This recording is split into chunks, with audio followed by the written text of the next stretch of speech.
I'd like to bring this special council meeting of Friday, April 4th, 2025 to order. The Township of Blackford, Masson acknowledges the Apatippi and Sinapec Nation traditional territory. We live, play, and work here together, and together we shall build a strong and inclusive community. A reminder to all in attendance that council meetings are recorded and made available to the public on the Township website for review. It was moved by Councilor Charbonneau, second by Councilor McCutcheon. Be it resolved that the agenda for the special council meeting of April 4th, 2025 be approved as printed. All those in favor? Do you have any disclosure of pecuniary interest and general nature thereof? Seeing none. We'll move right along to new business, which I guess is continuing business, which is the draft budget discussion. Councilor Camps will be joining us shortly, and the Councilor Council and Councilor Allen both have some polls notes from Anji as to items we discussed, and they've been briefed a bit on what went on, so they should be up to date. Other than that, I'm going to give the floor back to Heather, and you can continue on and just let us know what you want us to do and when.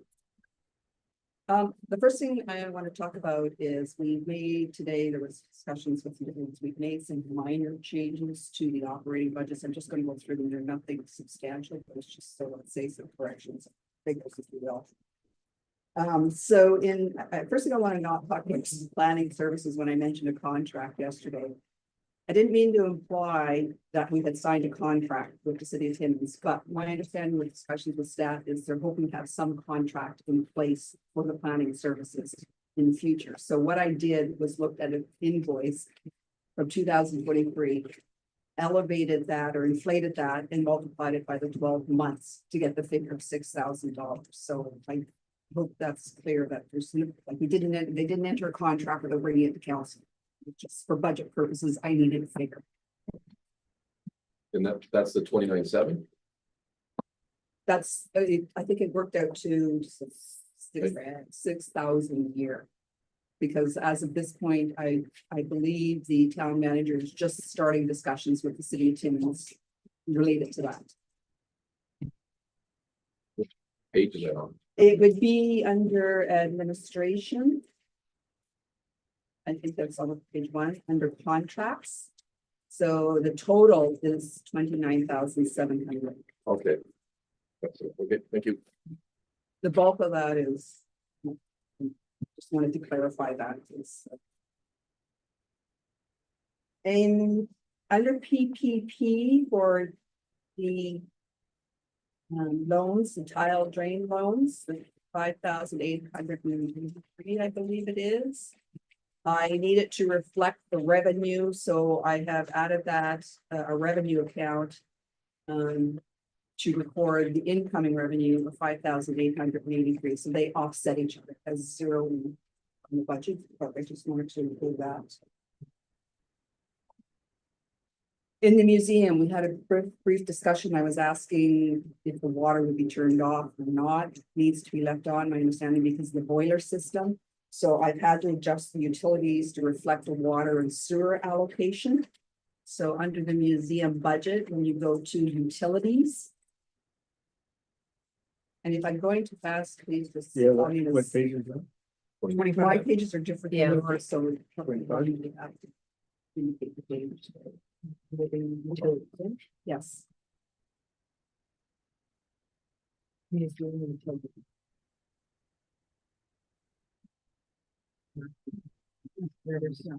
26. So it was 5350. It's now $9,230.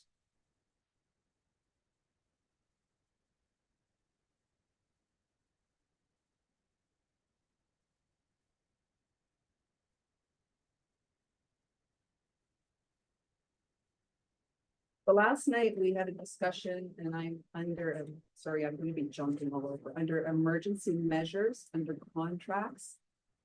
account 2800600. I mentioned that code red. So when I actually looked at the invoice today, the expenditure is $2,600. So I revised the budget to that. It was $3,600. So that's $1,000 reduction. That would be in the PPP budget at the very bottom.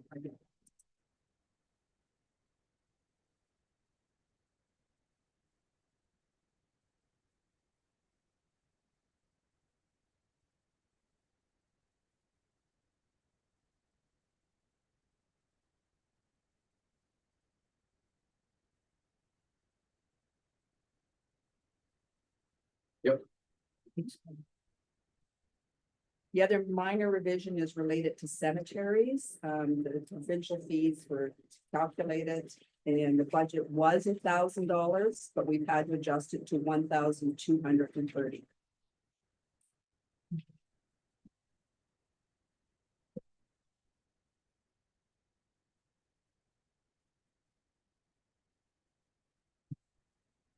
Next one is under administration and some financial services. Last night, the treasurer mentioned that we've been successful in having some of the files that are in the initial stages of tax registration to be paid.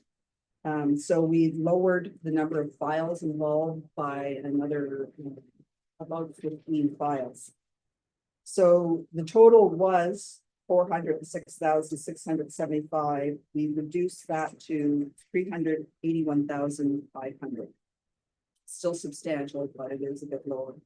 And I've increased the revenue related to tax registration from 15,300 to 23,000. Pardon me.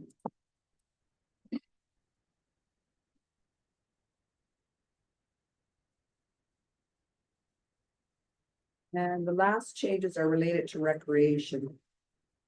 This morning and discussing it with the director of services. So he wanted to make a few changes. So with account for the parks, account 6310-321. He has gotten a new cost for the installation of the playground at Popper Park. We originally had a quote of 18,500, but that's increased to 22,000 now. So the overall budget has gone from 19,500 to 23,000.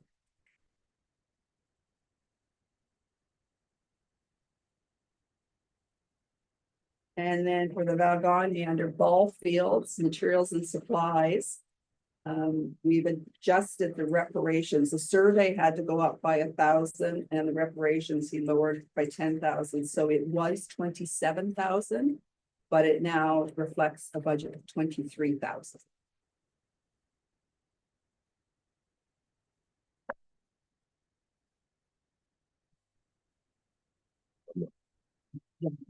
Better put my shit back up. So those were the minor changes we made within the operation. I don't know, we never really got into capital, so I thought we would jump to the capital now and kind of go through the capital budget.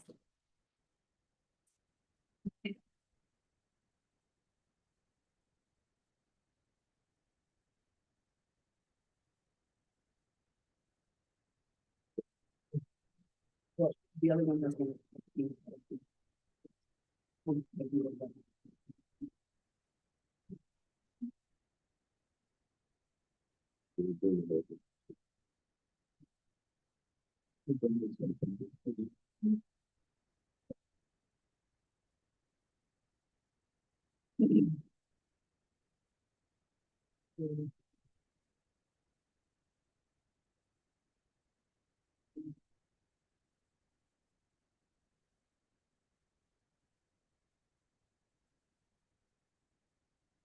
So the first item under administration, I think we spoke about it briefly last night, is the purchase of generators. So the municipality had applied for under the Healthy Communities Grant for a grant to purchase generators for, I believe, the community halls.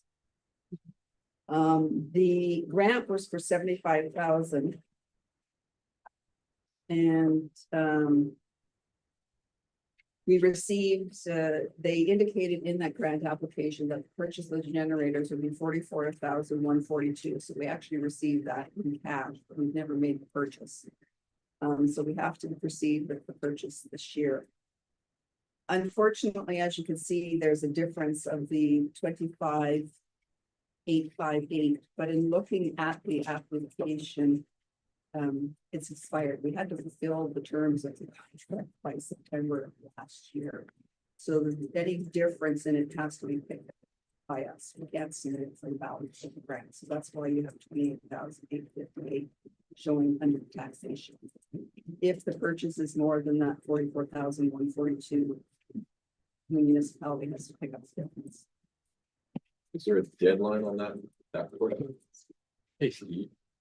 It's through taxation date, so, or Well, Mr. see, Mayor? and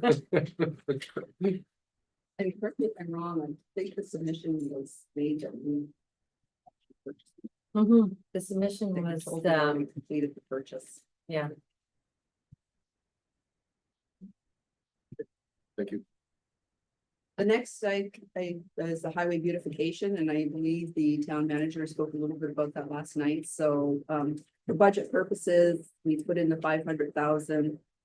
We have funding from FedNor, and we're hoping the balance would be, you know, if we do proceed and end up spending that much, would be picked up by the CCBF or the gas tax. If not, we could probably come out of reserves. And as far as I understand, that's going to the Economic Development Committee to see what can be done in terms of the time frame showing up this year to complete something. Good, I stopped it. Jill, could you just bring council and Alan up to date on what, it's a big item, 500 grand, so if you could just bring up to date as to what this is, so they have a. Yeah, Well, that, I believe that was all part of your roundabout and all that, when you did. Mhm. And then you had decided not to go more to the roundabout portion of it, but there's still money left. So basically, anything, I believe in the town center, 1 kilometer, we can utilize something on the. It could be anything from new signage to a crosswalk to. Hey. Enhancing. thank you. lighting, receptacle bins, it's pretty specific on what it can be, but still. I'd like to see it.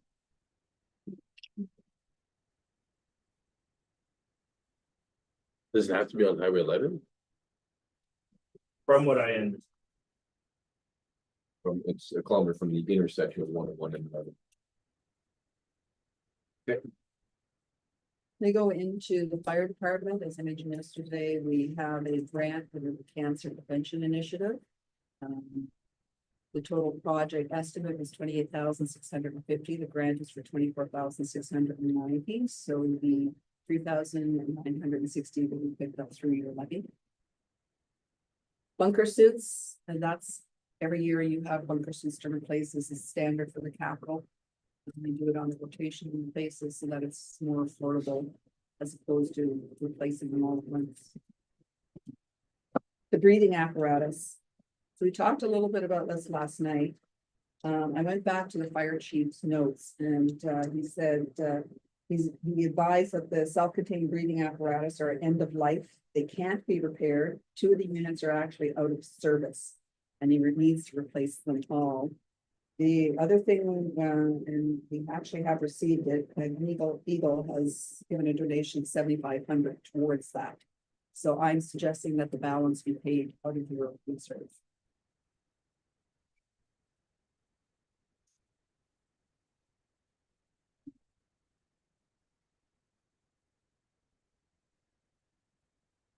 Then we're into transportation. So we have the plow truck that council approved earlier this year, and that's being funded through LTD. We also have the NORDS funding that has to be used up this year, and that's very specific as to what it can be used for. That I assume you are all familiar with what NORDS is. You know? Perhaps explain, please. NORDS is a grant program provided by the province.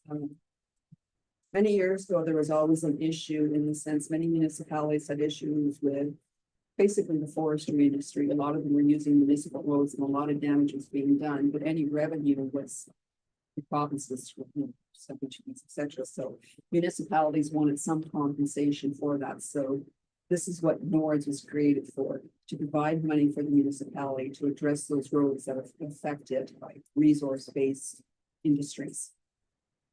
So this is the year it has to be used by year end. So we have 515,000 that has to be used up. And the Director of Public Services will determine the roads that will be affected, whether it's gravel, ditching, if they need culverts, those type of things.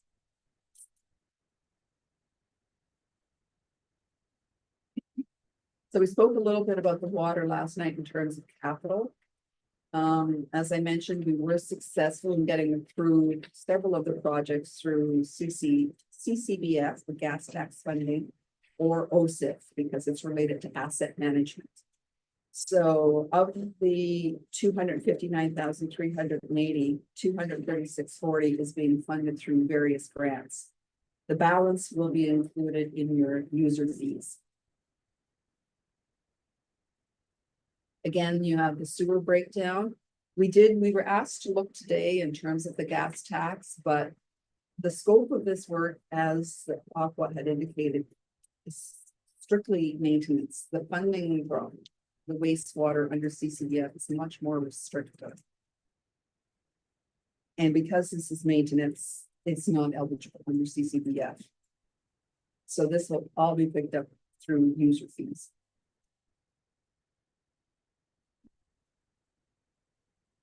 Recreation, you have the final commissioning of the solar system. So we have a budget of 15.5. CCBF will be 11,500. The balance is picked up through your levy. There's gym equipment that has to be replaced, so that's a general amount of 15,000. Again, I'm including that in the levy. You have some reparations to Goche Lake at 5,000 to be funded through the levy. And you have the furnace at the arena that needs to be addressed, and that's 25,000 through the levy.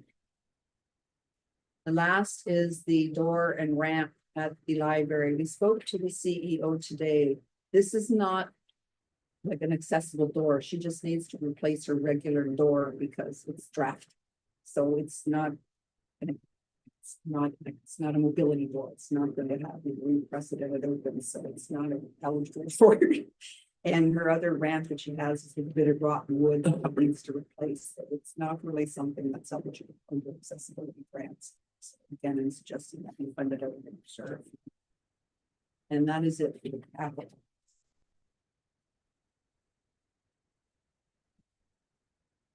Counselor Richard. Thanks, Mr. Mayor. I just think we should get more information on the fire apparatus, because I did some calculations last night and it's not adding up. It's $20,000 a unit. We only have 16 units is all we need. And the way he's placing it there is like he's buying 32 units. So, does he have a figure what the units, each unit costs in his report, or is it just a round number? He doesn't give for each one. He has a total. He's broken it down for the various components. And then the total figure. It still doesn't have it. It's double what it should be. I think we could leave it for now, but we should review it to get more clarification. But Once we start pulling in Yeah. and pushing, we can pull that.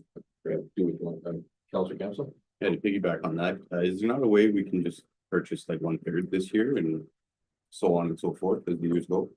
It's There is like, once header's complete, then we can go through line by line or section, fire, cemetery, and just say, I agree this, I don't agree this, I find this high, and we can also ask our department heads to go back and say, ask the fire chief, what can you do with half the money? Or just clarify the cost. Yeah. Or we can just say, point blank, you got 6% this year and we figure it out. So rather than, we'll do the presentation, we'll have a whole scope of where the entire amount is, and then we'll go from there. But mark that down so that you don't forget that, right? That's just, we'll send an email to the fire chief. He's usually quite good at providing detail. I know he does not want to go rotational. This gets into an issue of having all different dates and, but, Yeah, yeah, I understand that what he wants to do and stuff, and like, right now, the way. I think we just need to review. it. That's what I'm yes, saying. I will send him an email. I know he's Yeah. out of the, he's on Yeah, I vacation right texted now. her So yesterday. perhaps by the time we meet again, Yeah, you know.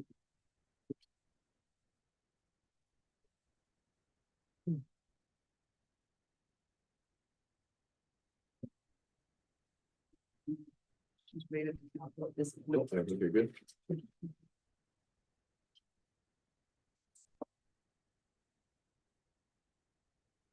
Okay, so. I suppose you're all anxious to get to the bottom line. So right now with your budget and your capital built in. Your overall increase is 14.55%.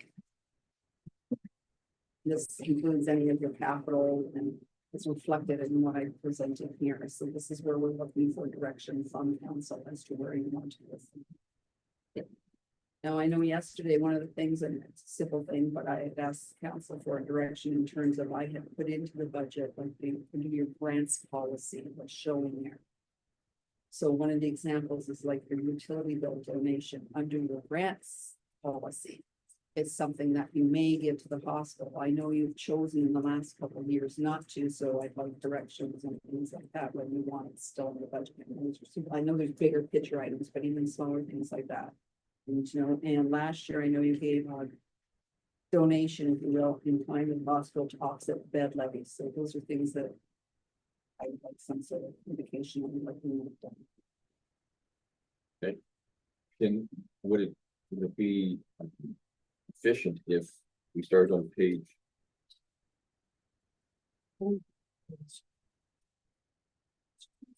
Okay, Pardon me. well, because we can come back and, you know, we can go. Yep. Page by page and just pick administration, and I know everybody has a couple of suggestions here. We do user fees first, perfect.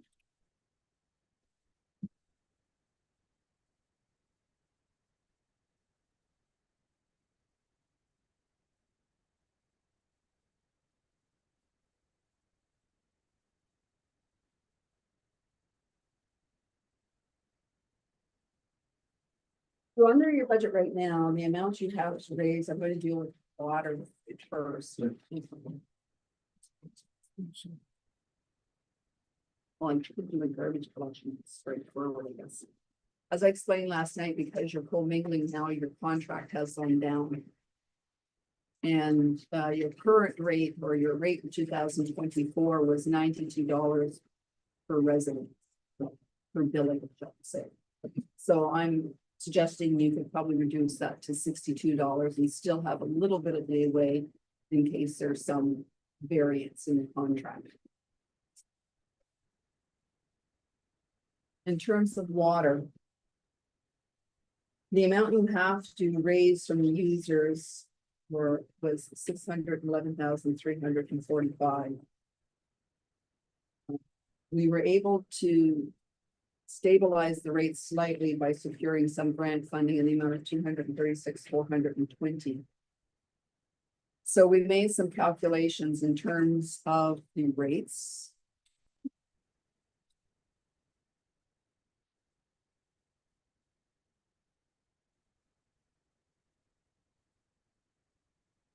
So initially, prior to securing the grant funding, you would have had to increase your water rates about 35% in order to meet your expenditures. So this is why we actively or tried to look at options in terms of seeking other funding, because Black River Matheson is unique in the sense you have several town sites and you have limited users. So operating your systems is very expensive and, you know, results in relatively high rates for those users as a result.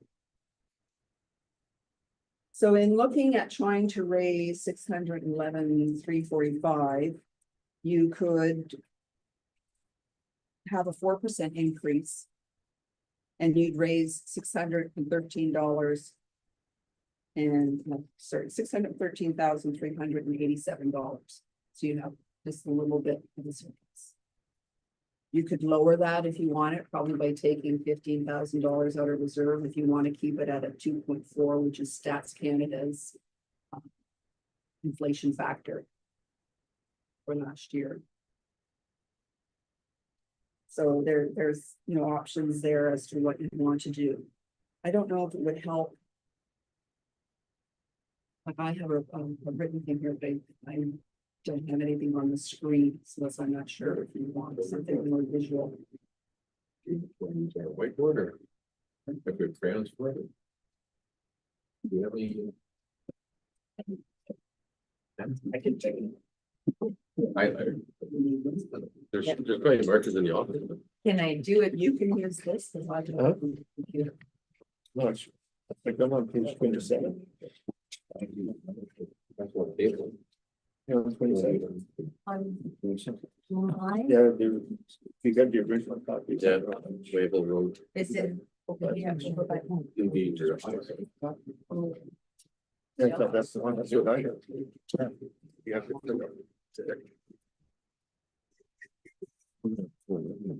If you look at that.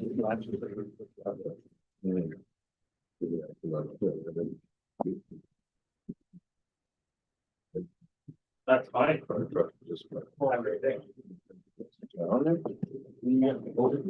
But you're. Yeah, you're good, just, yeah, you're fine. Oh, right after. You might have to move this, you'll be able to see what's going on. I don't know what you're gonna want me to put out. I don't think you just want to put the categories and quickly put what 2024 rate was, and then the 4% of 2025. So in terms of the average residence, in 2024 rate was $670. With 4% increase, you're looking at $697. Obviously, that escalates as you go up for your small commercial, your large commercial, with some rate goes. One of the things that Councillor Bouchard had noted yesterday was the increase in the commercial side of the revenue. One of the reasons there's more revenue in the commercial side is because last year in the count for residents, we're missing all the municipal properties.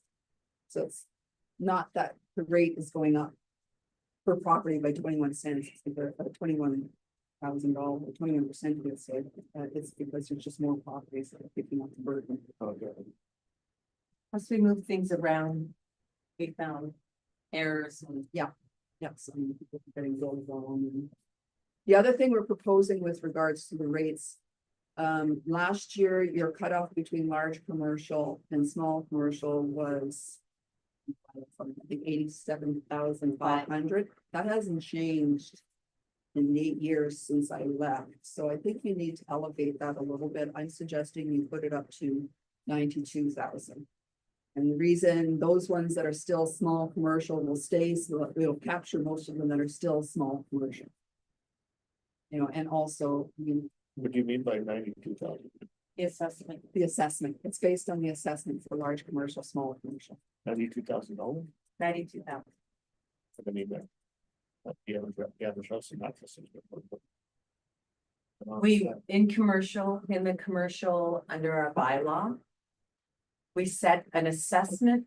So we can decipher between small commercial and large commercial. And in the past, it was sitting at about 87,500.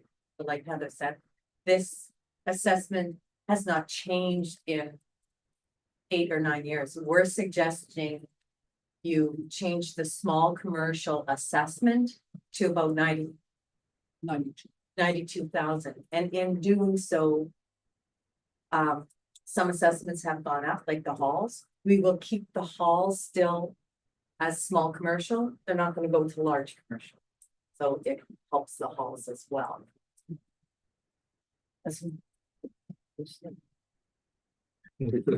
No, I guess because to the, explain- well, it's just the 92,000 that's supposed to be off. It's a value. There's no business in town that's worth 92,000 Sure, there.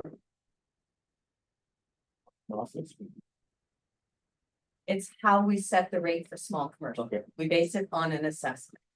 And this year, we're asking, instead of having it at 87,500 as it's been in the past, in our bylaw, can we move it up to 92,000? We don't have meters, so originally when we established this, I'm going back years, we had to look at how do we determine. A distinction between, we wanted a distinction, the municipality wanted a distinction between large commercial and small commercial. So that's where they said we have, the only basis we have is by assessment. And they chose, looking at it at that point. What they felt was the starting point of reasonable assessment. Now, normally that. Is inflated every year to keep up, but this hasn't changed in several years. If you were metered, it'd be different. You establish a base rate and consumption. Counselor Campbell? Thank you, Mr. Mayor. How do you determine the difference between small commercial and large commercial based on the employees, the amount of employees? It's It's assessment. In other words, This, Price. Yeah, but how do you what determine? MPAC assesses the property at is what we are asking. No, but what I'm saying is, how do you know that? Max and Chrysler is a small. By commercial? whatever they're assessed. That's what it? MPAC Not has by the amount assessed of that. employees that work there? No, it's been on, in the past, it's always been, it's based on the assessment of the building. So if somebody's doing, let's say, and cutting hair in their house, their assessment for their small business is worth so much, and that's all the assessment. Yeah. Okay, that makes sense. It's a threshold. council can in time look at other options. It You don't doesn't, meter, it you doesn't could make look that at- much sense there, but In which way? because you can have a small business that had 30 toilets and have a big business that's worth $1 million with 1 toilet. But they're paying a crazy bill and the small one's paying a small bill, but they got lots of stuff. That's the way I'm saying.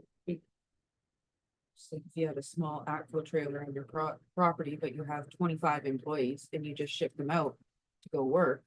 But you're claiming it's a small business because your assessment says you're only worth $25,000 or whatever. Meanwhile, you're running a huge corporation out of a tiny little ACFO trailer, but it's because your workers are off. Being contractors or something like I that. understand that. But at So the we can time, look we at had different this, things. because we're not metered. So you have to pick a system.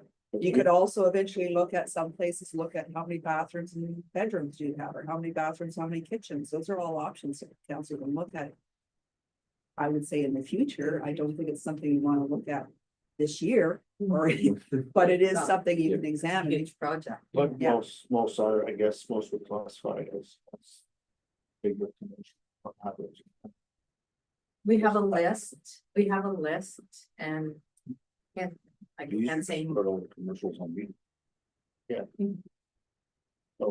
in the future, if you wanna put that in the budget, most definitely. There's, there still has to be a base rate for that meter as well. You still need to collect that revenue. Yeah. So you probably, they pay on consumption, but you'd still have to have a relatively high base rate. Okay, so what you're proposing is the 2024 rate for a residence is, I'll just pick that, Yeah, what? $670. In order for us to meet the expenditures in this operating capital budget. The number on the right, that's 697 is a 4% increase. If you want So- to keep it like 2.4, I can put those figures too, I just didn't do it very well. you'd have to draw But- just a little bit out of the water reserve. Right. Maybe like 15,000 out of the water reserve. So what would our reserves be at right now, so that? So we have, yeah, Just I put another spreadsheet there with me. So we factoring in the aqua. That's Everything's everything. factored in Yeah. here. Because This with is, aqua's. everything's taking care factored of in. the thing. Yeah. We have factored everything in when we have these rates. We do 1.2, but we don't have to cover- If you go 1.2, you're Oh, taking more out. of Sorry, 4.2. Well, 4, you're not taking out of reserves. Okay. At 4%, you are putting a little bit into reserves.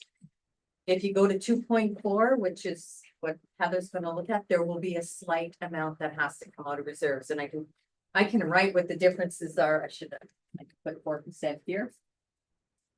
And then I can put. 2.6 or 2.4 is the 2.4 is what we're using when I looked on the stats can. inflation rate. So at the end of, and I'm giving you unaudited figures. Last year we went up 3.9. I think I'm it's. sorry, I don't know. Shit, it's- Sure.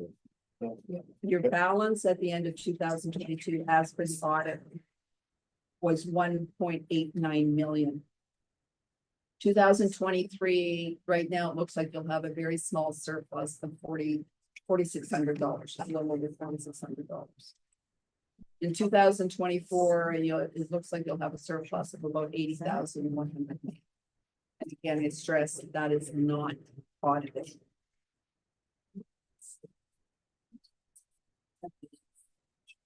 That- But they're not- That surplus is that covered the 100,000. It's on The- the page. It has multiple. What's the pages. question? Can you take- Sorry, that surplus that you mentioned for 2024 is 80,000. Yes, Does that capture also the 100,000 for the pump? Doggone? Any no, expenses for that's related 2020, 2024. Okay, so it is captured. No, Because no, we didn't the use caption. pump is. The 2025, pump is 2025, it was paid in Oh, 2025. was it? Oh, Yeah, okay. so- Yeah. 98,000. But it didn't. It come in. And that's going to be covered by the CCDF. So what this is everything that Aqua presented yesterday, including them taking over a portion of our water and sewer. And any capital projects that are listed on the back sheet is in there. With one, they're using one person for this year. One person.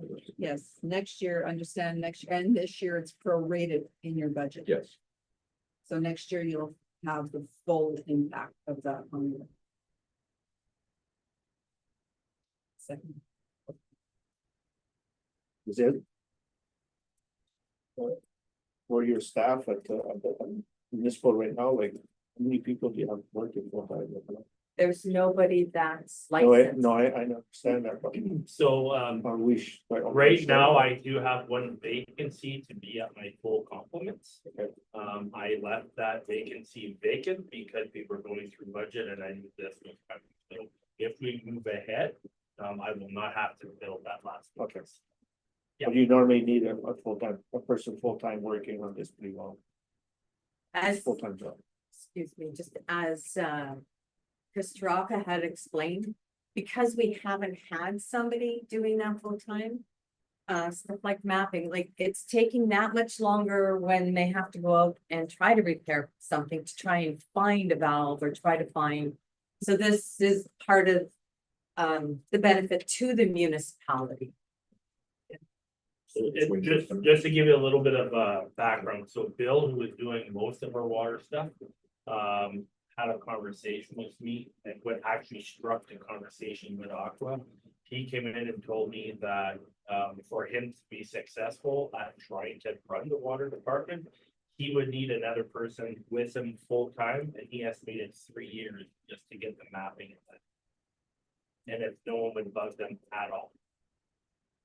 So that, it was from that conversation that I had with Bill. That struck us to have a conversation with Aqua, and I have talked with Bill and the union about this approach, and they are 100% on.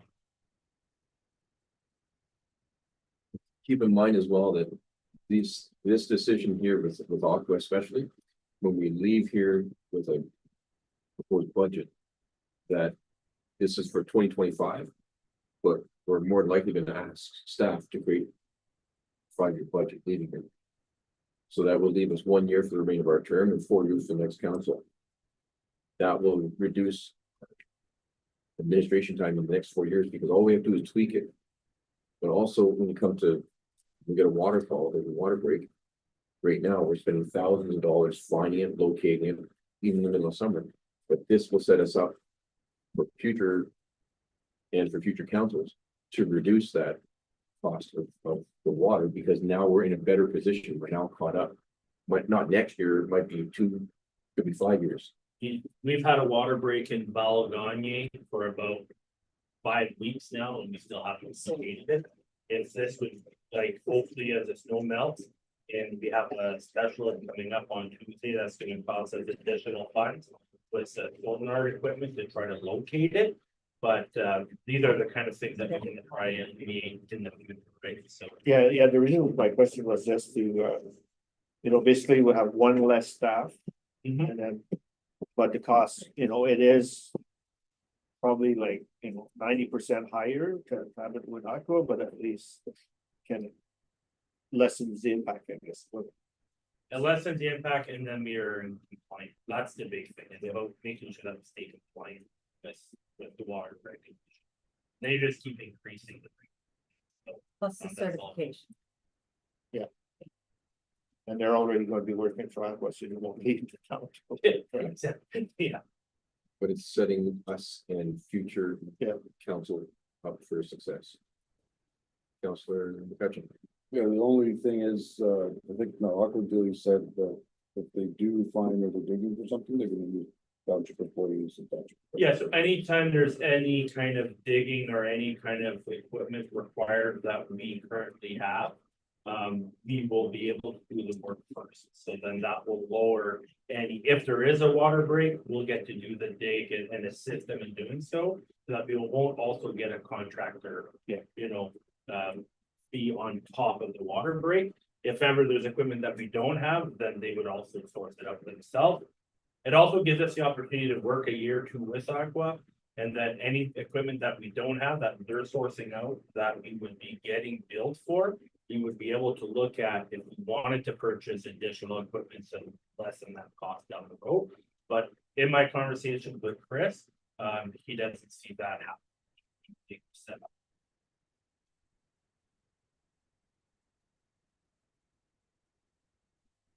And I should make mention as well that. Water and sewer are not supposed to be a money generating.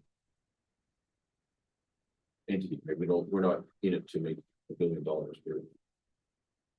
But you are looking, We need to save some for a future, but it's not a. yeah, in terms of, like, if you look at the reserves, they may sound healthy, but you do one street. Yeah. And you've just eaten your reserve, one street, you've got 4 town sites. Yeah. So it's now on the board, so we can see it better. So those are just all different scenarios that I did, so. Without receiving the funding, you would have been looking at a 35% increase, or you could have drawn down.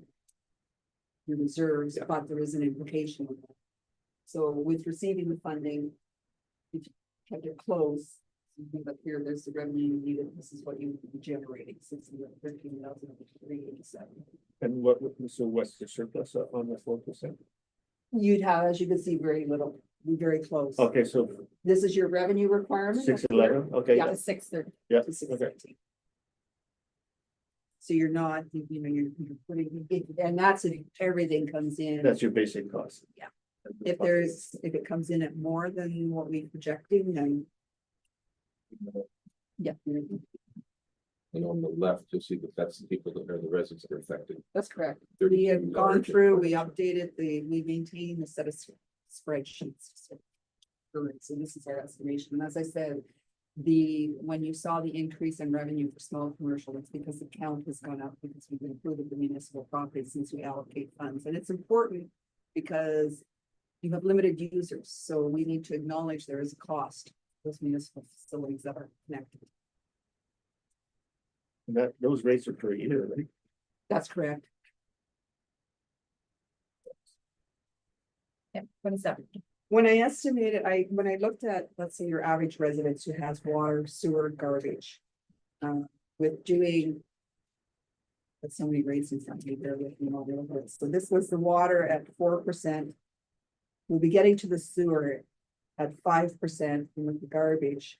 So 2024 was 1,371. With the reduction, if they have garbage collection with those increases, you're at 1,398, so it's a $27 increase. Because you got a bit of an offset for those that have garbage. That's not the same for those that have the other categories. They'll feel the full plate, it's an increase. So if there's a small commercial, we're looking at it's a little over $200 for a small commercial. It must be the one that's industrial on there, right? No, the industrial one has been removed. It wasn't you. industrial. It wasn't industrial. The word large commercial. So does council want to just keep this in mind and move on to the next Yeah, two, I'm not and looking then for an absolute answer right now, I'm just Okay. asking them. everybody's clear with this and where we're at. If you could go to this one that says sewer rates, please. Sewer rates. Yes, please. Okay, so you see two notes, We if need you to- keep the, Down, yeah, you'll see two figures up there, 569,805. That's what you need if you leave everything in the budget. When we spoke to Chris, I think as he noted yesterday, this is an exceptional year. There's quite a bit in there because it's been delayed and delayed. One of the things that's in there is cattail removal in your lagoons. Now, he did say that is something if council wants to delay for a year and has the least impact. So that second figure, that 530,805 reflects the removal of the cattail remover in 3 lagoons. It's approximately $39,000. So if you remove the cattails, you can get away with a 5% increase. Or you could draw from the reserves again and keep it at 2.4. Drawing from the reserves would be $13,000. And the Sorry. sewer reserves.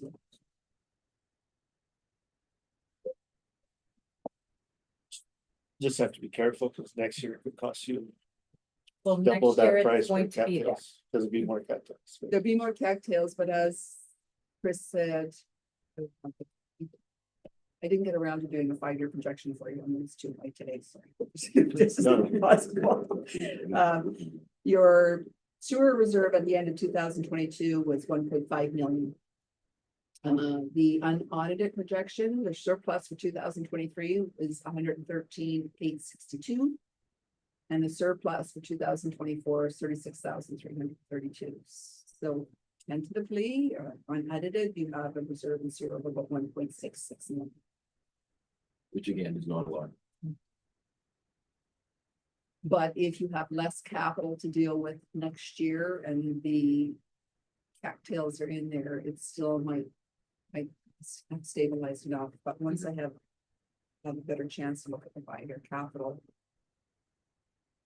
I and can give you a better answer. on the that. 5-year capital did look like it decreased, you know.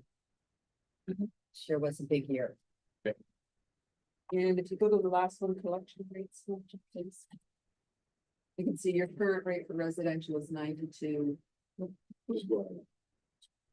You only need a revenue of 30,000, so you could lower it less, but this is our first year with the co-mingling, so I did want it to leave a little bit of space in case there were issues and, you know, the bills came in slightly higher than we're projecting. This is the solid waste. This one? This is waste Garbage collection garbage. Garbage Yeah, collection, okay. Yeah.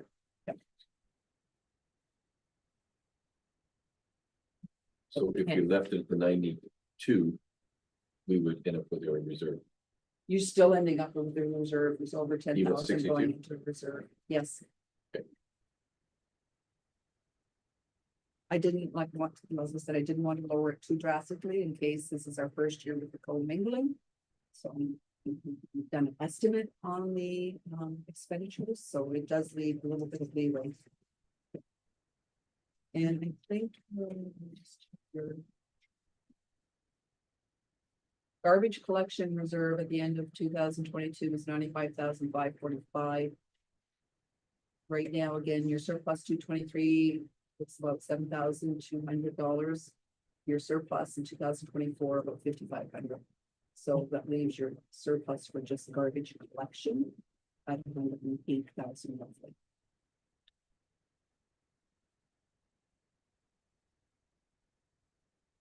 Any questions on these rates? Counselor Allen? Something that a lot of residents have asked since the garbage and recycling have now been separated and the recycling program is through the government. Is why aren't our rates dropping? well, this, They are. Well, they can. I can see that, but they were asking that prior to, and I know that that's something that when we do put it out there, we should notify that it has something to do with the recycling and that it's not just. So that they need to be notified in a way to make them feel like they're getting the break. Kind of thing. Because I know I asked previously, and the answer that I got was no, nothing's changing. It's going to stay the same. And so I had to go back to my residents and tell them, no, nothing's changing, it has to stay the same. So now going forward, that's going to change, which is fine that it's going to change, but we just gotta make it known, because that's a good thing. At the open public meeting, it will be explained. Yeah. So they'll be aware. No, I just wanted to make sure, because that was a big thing that a lot of people were saying, because they were having issues with their site. How many residents are affected by flush drains? The buildings are based on 616 users. So Oh, am I answering 660, you? thank you. Is that Sorry. your question? Mhm. I just want to make sure I understand you. It's okay, that's how I feel too. Thank you. There you go. Okay. All right. Moving on. Did you want to look at the quick plans of the 5-year capital? Sure. So I'll start with your reserves, so.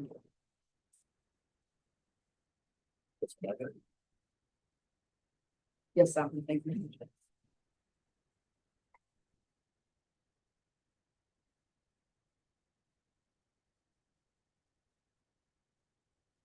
So I was originally looking at some presentations from your intern treasurer last year and noting the surplus, and I thought, wow, which indicated about a $2.1 million surplus.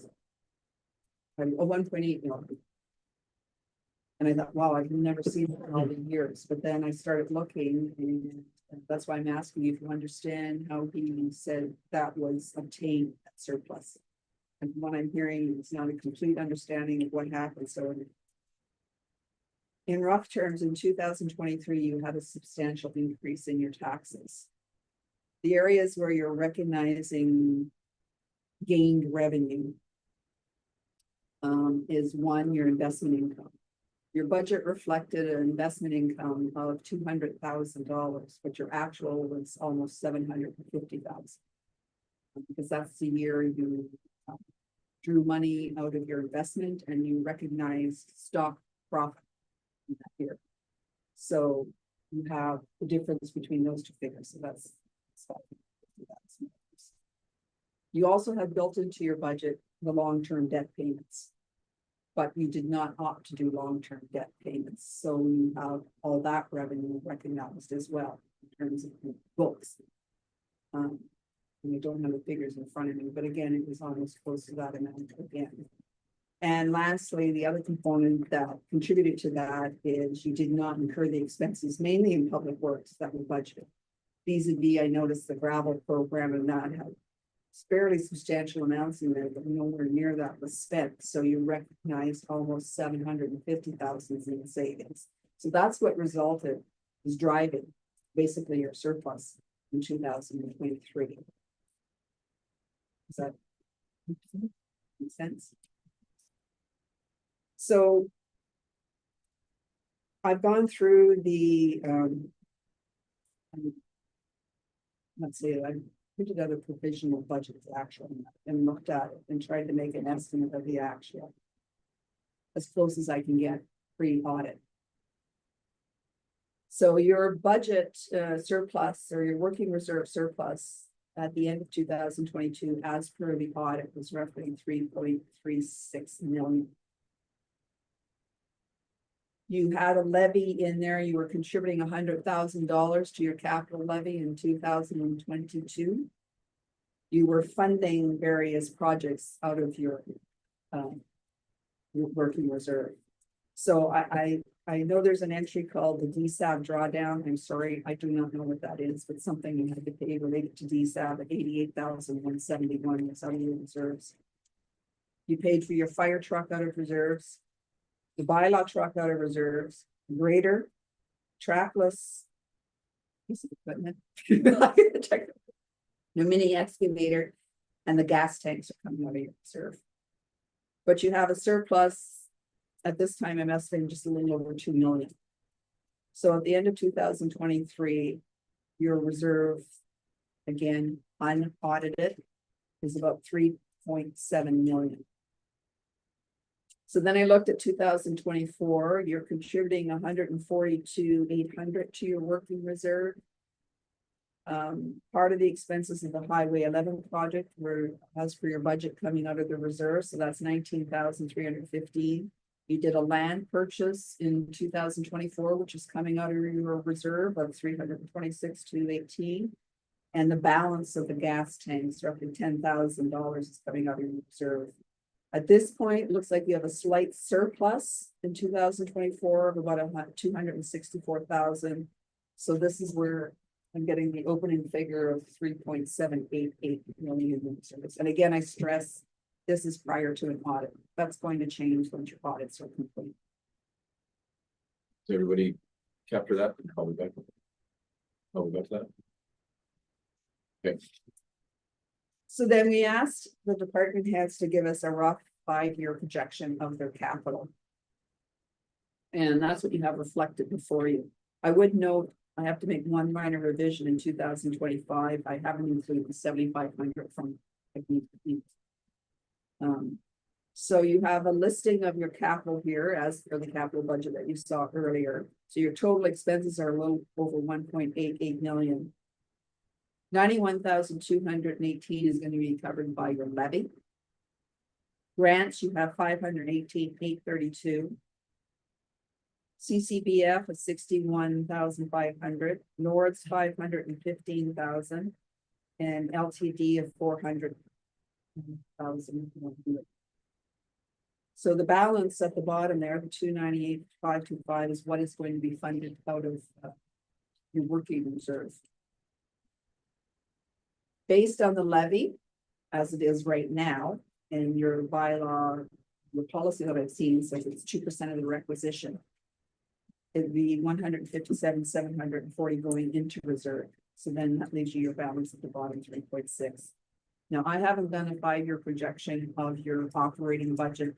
Just don't have time for that. So what I've chosen instead is I've just taken this year's capital levy and I've done 2% on it.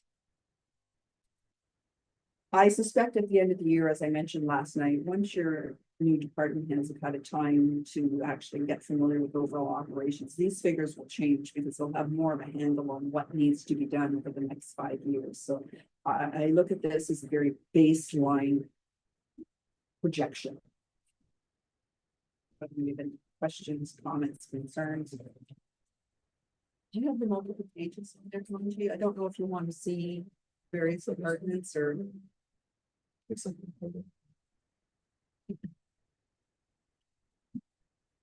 everybody follows that. The line where it says balance to be funded by reserve, so if through the 2025 to 2029, if we spend all those amounts, 298 will come out of reserves, and we have one reserve account now. We don't have multiple like we used to, so one working reserve.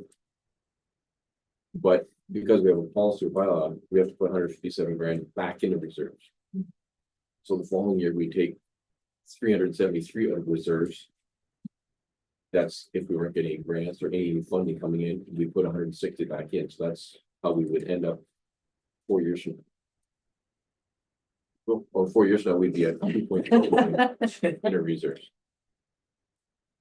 So each of the tabs indicates right now the very preliminary 5-year projections for these particular departments. I don't know if you want to see them all. Or do you go from tab to general government? Thank you, Mr. Mayor.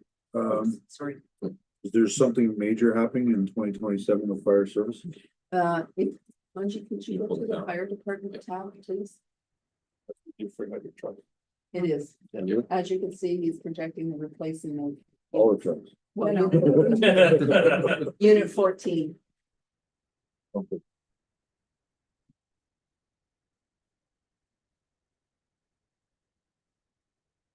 And then of course, your next major one, if you go to transportation.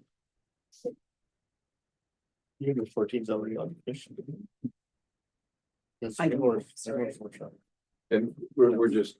Yeah. Just picking numbers out here just to give you guys an idea. It's nothing is etched in stone. We're No. not agreeing to a brand new truck. No, but even in 2026, we got 730.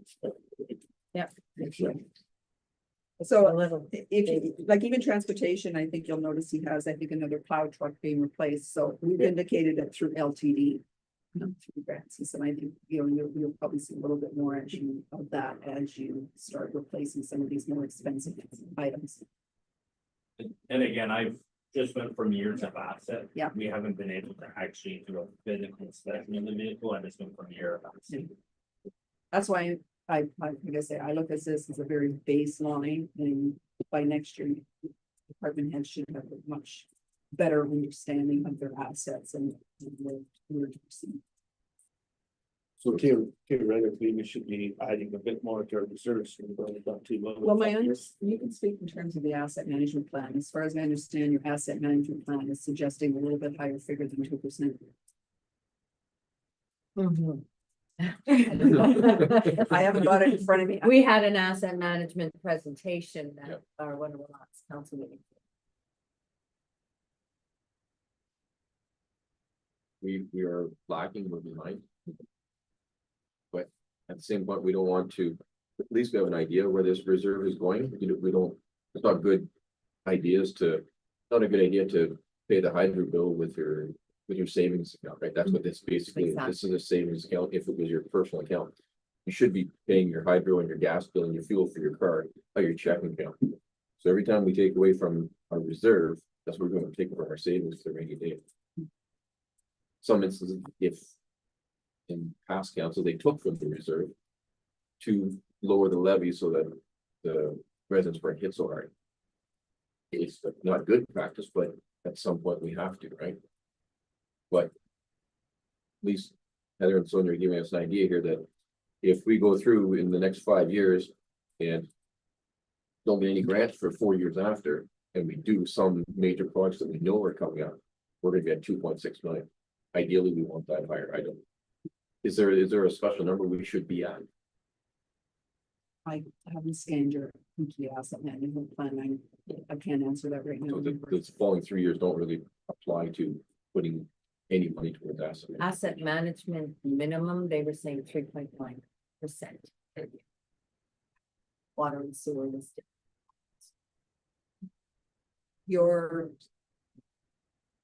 I did briefly read your financial plans for water.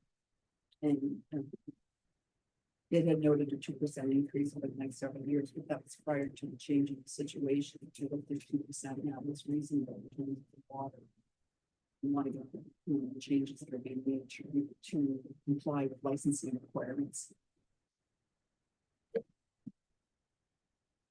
And I mean, you know, this municipality, we have a vast network, we have a lot of infrastructure. And a small base. So over the course of the next months to year, when we do create a 5-year plan, all these numbers will become more concrete based on current year, and then as we adjust it, so you move to 2027, we need a grader, and the grader's 500 grand here. 2027 it might be 560. All we have to do is adjust that line amount. We don't have to redo the entire budget.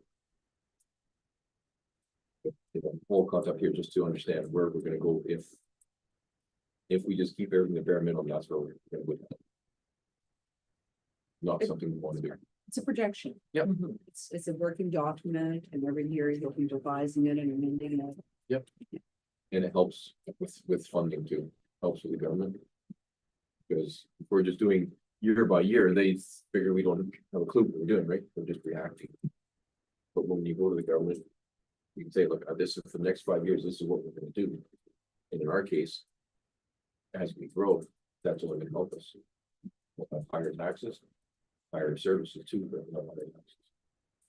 I also think you're going to see any grants that may come out are going to be tied to your asset management plan. And you see, and asking, this is in accordance with your asset management plan. As I said, I haven't looked at it in any detail, so. Your 5-year capital plan and your asset management. Should be- and So do we want to now just go to sort of department by Fine. department? whatever. So I don't know how, We can start, I think the best scenario would be to start on page 4, because that's the expenses under general revenue. For administration. And we don't have to beat a dead horse, we don't have to pick on, we're not gonna pick on phones for $6,500 and say, well, we should get one phone reduced for 200. Those are all items that we can the town manager and our department heads can look at, we can just do a blanket, come back to report on how to save money moving forward. But it's in the budget, and if the end of 2025, we have a surplus, that's great. I think if we look at the big ticket items, ones that can either be deferred or removed, I think that would be the best. However, I don't know if we want to go. But if say we start with Ward 1, just say, give me some ideas what you, give you a couple minutes to explain and move on to. Because I know that once we get to Ward 4 or 5. We don't need to repeat it, right? So once we, like, I'm just gonna take, for instance, we're gonna talk, one of the big items is the forensic audit. I'm sure the forensic audit is gonna talk. So by the time one person discusses it and we agree, let's just move on. I'm sure we don't want to be here until 10 o'clock at night. So I don't know if someone wants to take the ball, but Do you want me to put it on the board like you had mentioned, or do you just wanna? maybe we should put in the board just so we're not repeating ourselves. You can also tell us how much we're taking up. Yeah. I missed it. I like that. It's sort of time. Go ahead. Yep, perfect. Okay. Like Sheila said, Hanji. Good, thank you. Okay, so we'll start, I guess we'll start with Councillor Allen.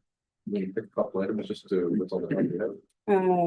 So first thing is the utility billing donations for 14,000 for the hospital. Mhm. I believe we should remove that. We're not in a financial place to be handing out other or paying for other people's utilities at this point in time.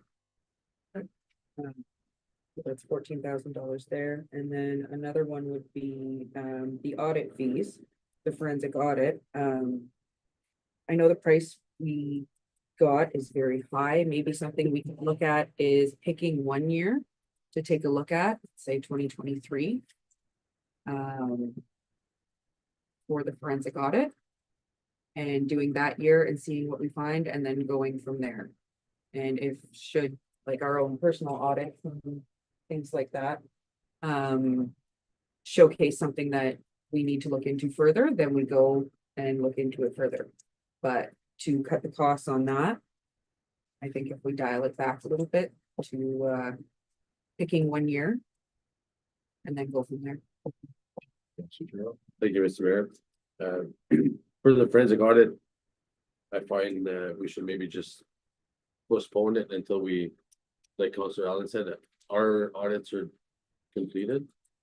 So we're not wasting time on that. And also we can go back to the public and make sure that everybody wants it after they know how much percentage it would increase the budget. So, Rhonda, can you maybe like hospital or utility billing donation, put the amount, and then if we agree or we disagree, just, I think that'd be the best, just to. Does everybody agree on the hospital donation? Well, the other thing you could do is just add to the 225 budget line and just move it over and then just propose, and then you'll have it all right on. I can't. Oh, you can. No, Oh, you can't, it's a PDF, Yeah. okay. I'm not telling Marty what to do. You wanna know what it gets down in terms of a percentage? Yeah. Well, we'll be able I to can do do that. that. It's gonna start. So it would be. It'd be $14,000. Yeah. I'm gonna say I'm in agreement. Yeah. I think government should bend for themselves. We're in agreement then? Yeah. For 14 grand. Okay, and the next item was, financial audit, the forensic audit. What was that? That's 350. 350.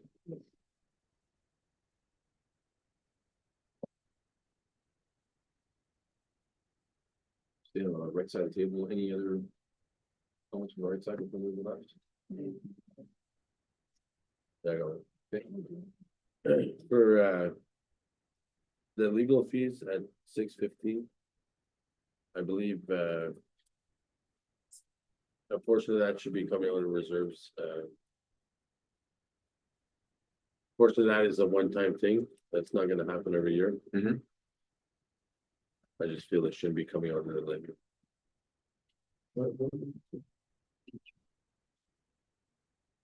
Part of that was some settlement.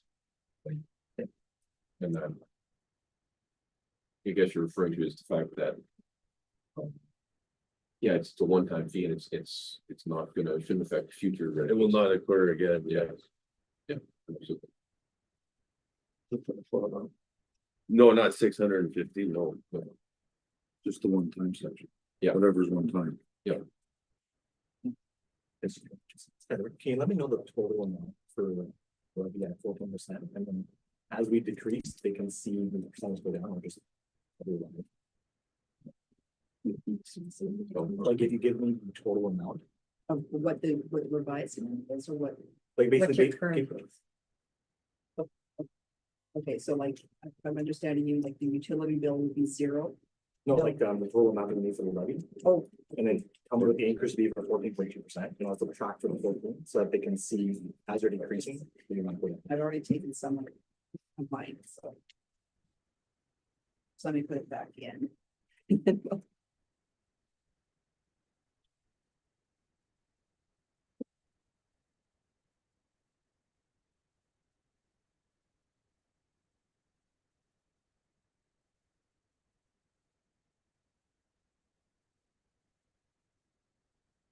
Want what the requisition would be? Yeah. Okay, the requisition as it is right now. 7,725,868. Your increase right now, if you want to, in terms of increase, or you just want the increase, I think you'd be better to deal with just the increase. 981,433.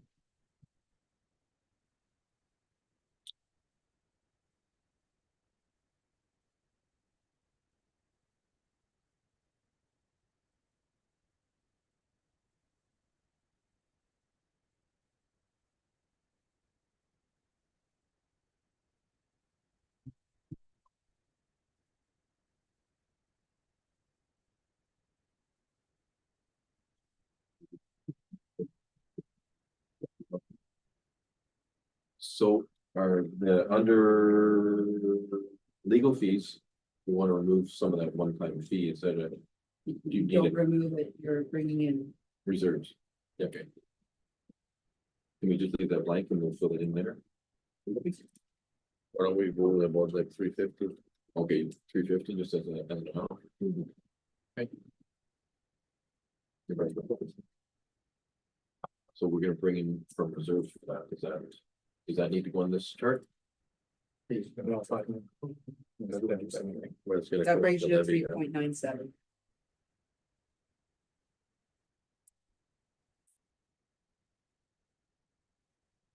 What? 3.97. You've increased by drawing in the reserve. Yeah. Reducing the utility bill. Taking off the forensic audit and drawing in from the reserve. And your overall increase right now is 3.97. Took you 10 seconds and find it.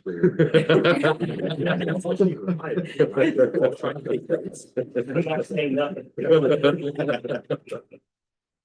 It's no reflection on his ability. I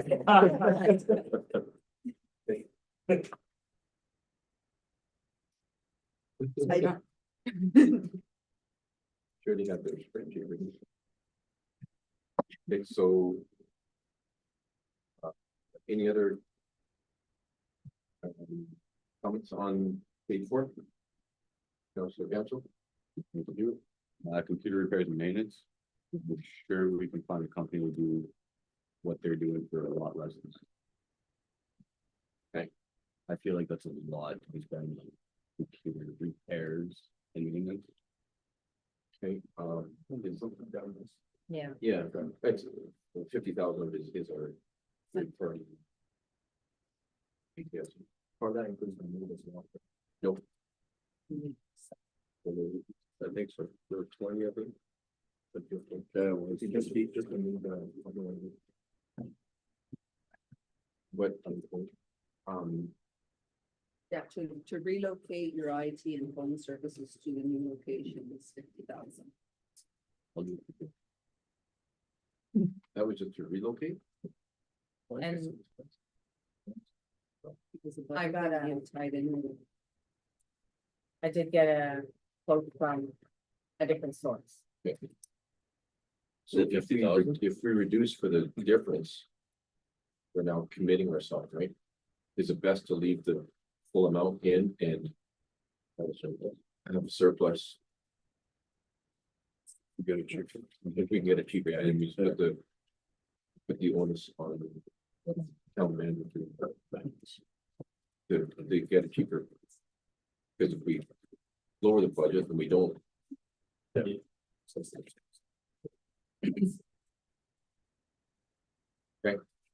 Everybody's okay with that, to leave it at that? Absolutely, we'll get that, yeah, we'll leave it and we'll just make a note that. We will be motion for it. Any other, Councilor Bouchard? the only other one was mileage and, mileage and meals and stuff like we have it at 18.5, but technically if it's an employee that's going somewhere, we can use company vehicles, so I think we can reduce that to 10. So take $8,500 off of that. Reduce it to 10 instead of 18. Right? Oh, Yeah, it seems kind of high. Does that include council? No. So that's just. You Can we ask why? As Councilor Bouchard mentioned, so we had 9760 and we went to 10. Why did we increase? Up to 18.5 for mileage meals? Part of it is I get paid mileage, so that's out of it for you.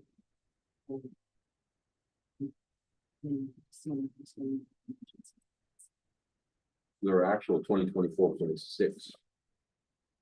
Yeah, I don't think any of your administration went anywhere in 2024, not very much, so. What is in your mileage and meals, again, I'll go by position, so your town manager. We have going to the AMO, which is typically in Ottawa, so you have mileage there plus meals. Roma went down to, again, you have. Mileage meals, AMCTO conference, if he attends, this year, I think it's Windsor. You have some, the senior management training, which you're going to is down in the Peterborough area. You have miscellaneous mileage for local meetings, workshops.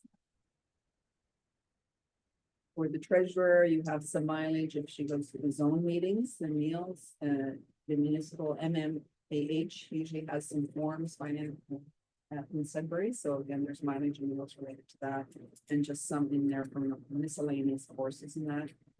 And as far as the support staff, again, there's significant mileage in it, so.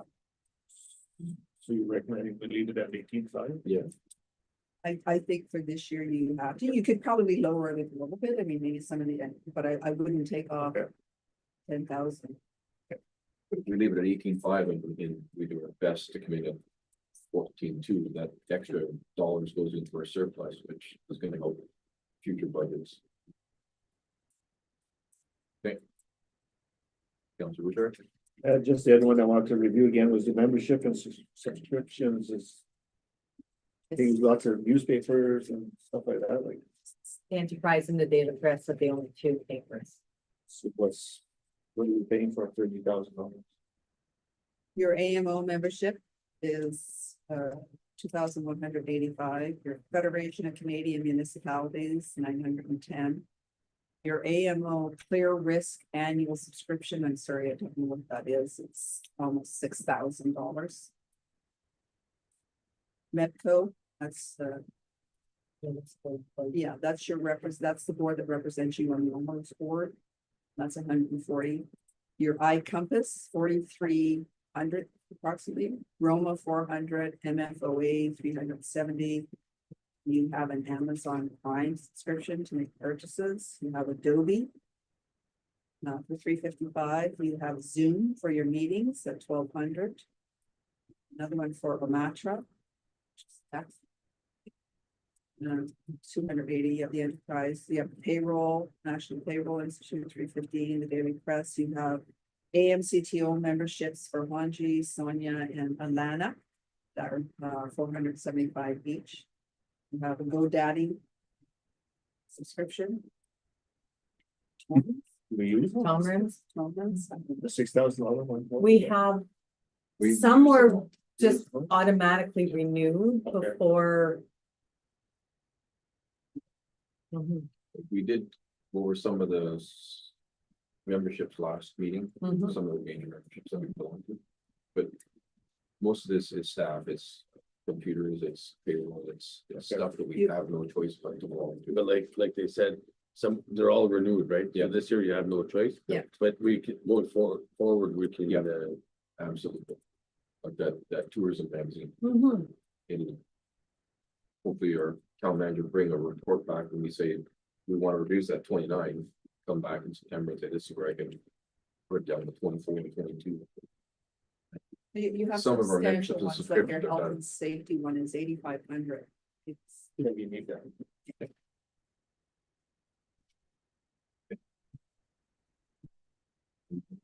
Comments? Okay, we switch to page 5. There you go. Okay. No amount of meals we didn't touch. So just as it is now. My percentage is slightly different, I'm not sure why. Heather. Well, some of them I round, like if it comes to 9, 10, 6. So you'll see, I'm just looking at this, okay. It's easier. under total administration. Any comments on that? That's the building and grounds, that's the actual office building. Councilman Cuthbert? Repairs and maintenance to building. We, 2023, the actual was $7,500. 2024 was 5,900. Yeah. 2025, we're projecting 40 grand. That's what do you That's the think move. the cost of the move?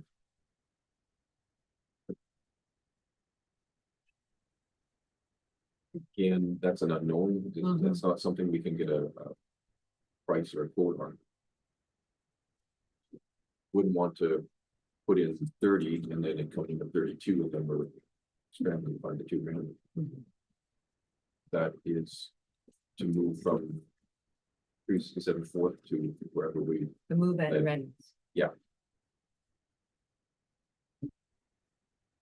Do we know how much the balance left pays, so we're gonna have to absorb that somewhere, but, it's already reflected on there, yeah. and.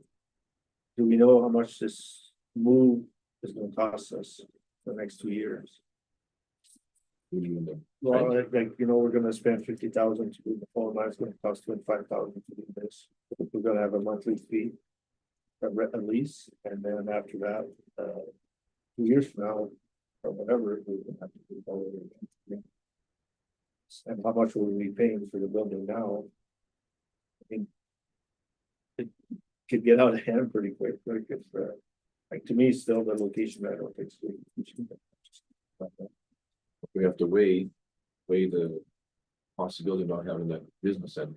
We can stay there. No, but I mean, like, So it's, you have to look at it. I still think maybe Zoom would be an option. But it's just that I went by there today, whether we there's move, no parking. Councilor Boucher, whether we move from there to Yeah, still. downtown or there to the museum or there to anywhere, we're still gonna have cost, right? So we're trying to at least, Councilor Scarborough? Can we just see what the director has to say? About the location, I know the bylaw has been there. And I know the director has been there for parking. So just clarifying this. Sure, if I can, through you, Mr. Mayor. So I've been there with James, I've been there without James. So what we will have to do when or if the move happens is we will have to put in our budget for 2026 for our snow removal. One, we'll have to make sure that the fire department, that we don't use 3/4 of that parking lot as a snow dump, basically. Right now, we're just taking all the snow and pushing it there. We will have to make sure that we stay diligent in moving that snow pretty much after every snow event. Not saying that there won't be any there, but we'll have to take 90% of that snow away all the time. At the backside of the building right now, they didn't remove none of the snow there as well this year, so if we were in that building, we could move the snow there. And we would probably almost have enough parking for all of our staff parking in the back. Right? And then it would just be to try to figure out if people up front, where are they gonna park? My little handle on it is when people are going to the grocery store, if you're gonna go to the town hall next, they're probably gonna make, you know, all their stops at once, because now it's downtown, so we might, you know, as vehicles won't just be coming to town hall, they're already at the grocery store, so that same vehicle is gonna be parked there for 3 different reasons, so parking hopefully maybe isn't that congested. But again, until we would actually do a trial, I couldn't give it definitely. I'm not sure if that answered your question, Mr. Cardinal. Council. Leave it there. Back to what, Councilor Bouchard was saying. I think what he's more worried about is if we're looking at spending 150 grand just to move, and then in 2 years, we're looking at spending another 150 grand to move again. Do we have like an idea of what we're doing long term? Do we have that set out in a plan somewhere? Or do we have nothing right now? We're just selling the building to get a business to come into town. We're going to a stepping stone. We have no idea what we're doing long term. To answer, I would think that we have 7 different ideas. I have an idea what I want to do. 100%, but do we have it where we can look at that and be like, okay, like, let's pick that idea now, that like in 6 years from now, we're gonna build a complex for all of them there, right? Like we should be kind of looking at that now, because we're gonna be moving downtown for 2 years. And then we're gonna move somewhere else for 2 years and finally move into our settlement place. We're looking at hundreds of thousands of costs just for moving. Yep. Every time. I can answer from my thought process is we're gonna move once and then into our final spot and take the next 2 years, 3 years to add on to build, to renovate, whatever. But valid point, we should have a meeting to declare where we're going. Yeah, because we never really had time to sit down, like, you know, we've had a lot of time spent to try to get this acquisition done, but. But we're gonna need that projected cost for the future. Just have an idea, Which is our. For our tax rate, right? we can all see your vision. Yeah. Like, yeah. I understand, like, somebody's mentioned a bit, the vision, I agree with that, just need to kind of make sure. Because we can move downtown and then 2 years from now, it's still not feasible to move down. And we're stuck downtown for another 2 years. I don't think it'll be feasible for minimum 40 years. No, but that's what I'm saying, right? We don't know because we haven't talked about the long term. Or we could move downtown and stay downtown. Yeah. But that's something that we'll have to task ourselves with. To come up with an idea. Cause in our budget, we factored in the cost of the rental and stuff, do we Yeah. have an idea? Do we have? Yeah, Okay. that was all put in. But it's not shown distinctly in there, Well, we can't show it, like, cause what it is, but we know it for. Like, cause I did see a line there specifically saying like lease, no, no, can't. we, under utilities, we included a utilities at this office for half the year and utilities at the new place. We're projecting, it's a guesstimate. So, We've taken into account what, the monthly Okay. costs would be. We've put that in as well.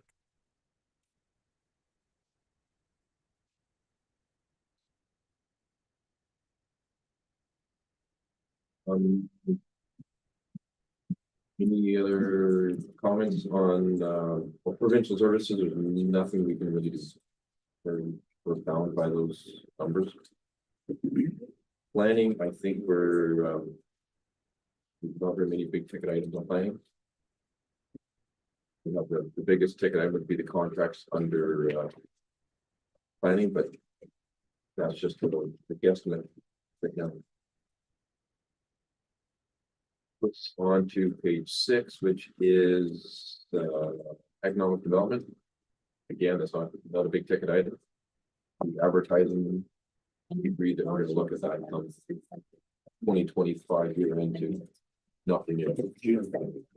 It's a June or July, But it's paid for. We've already paid for it. It's on page 7, which is our PPP.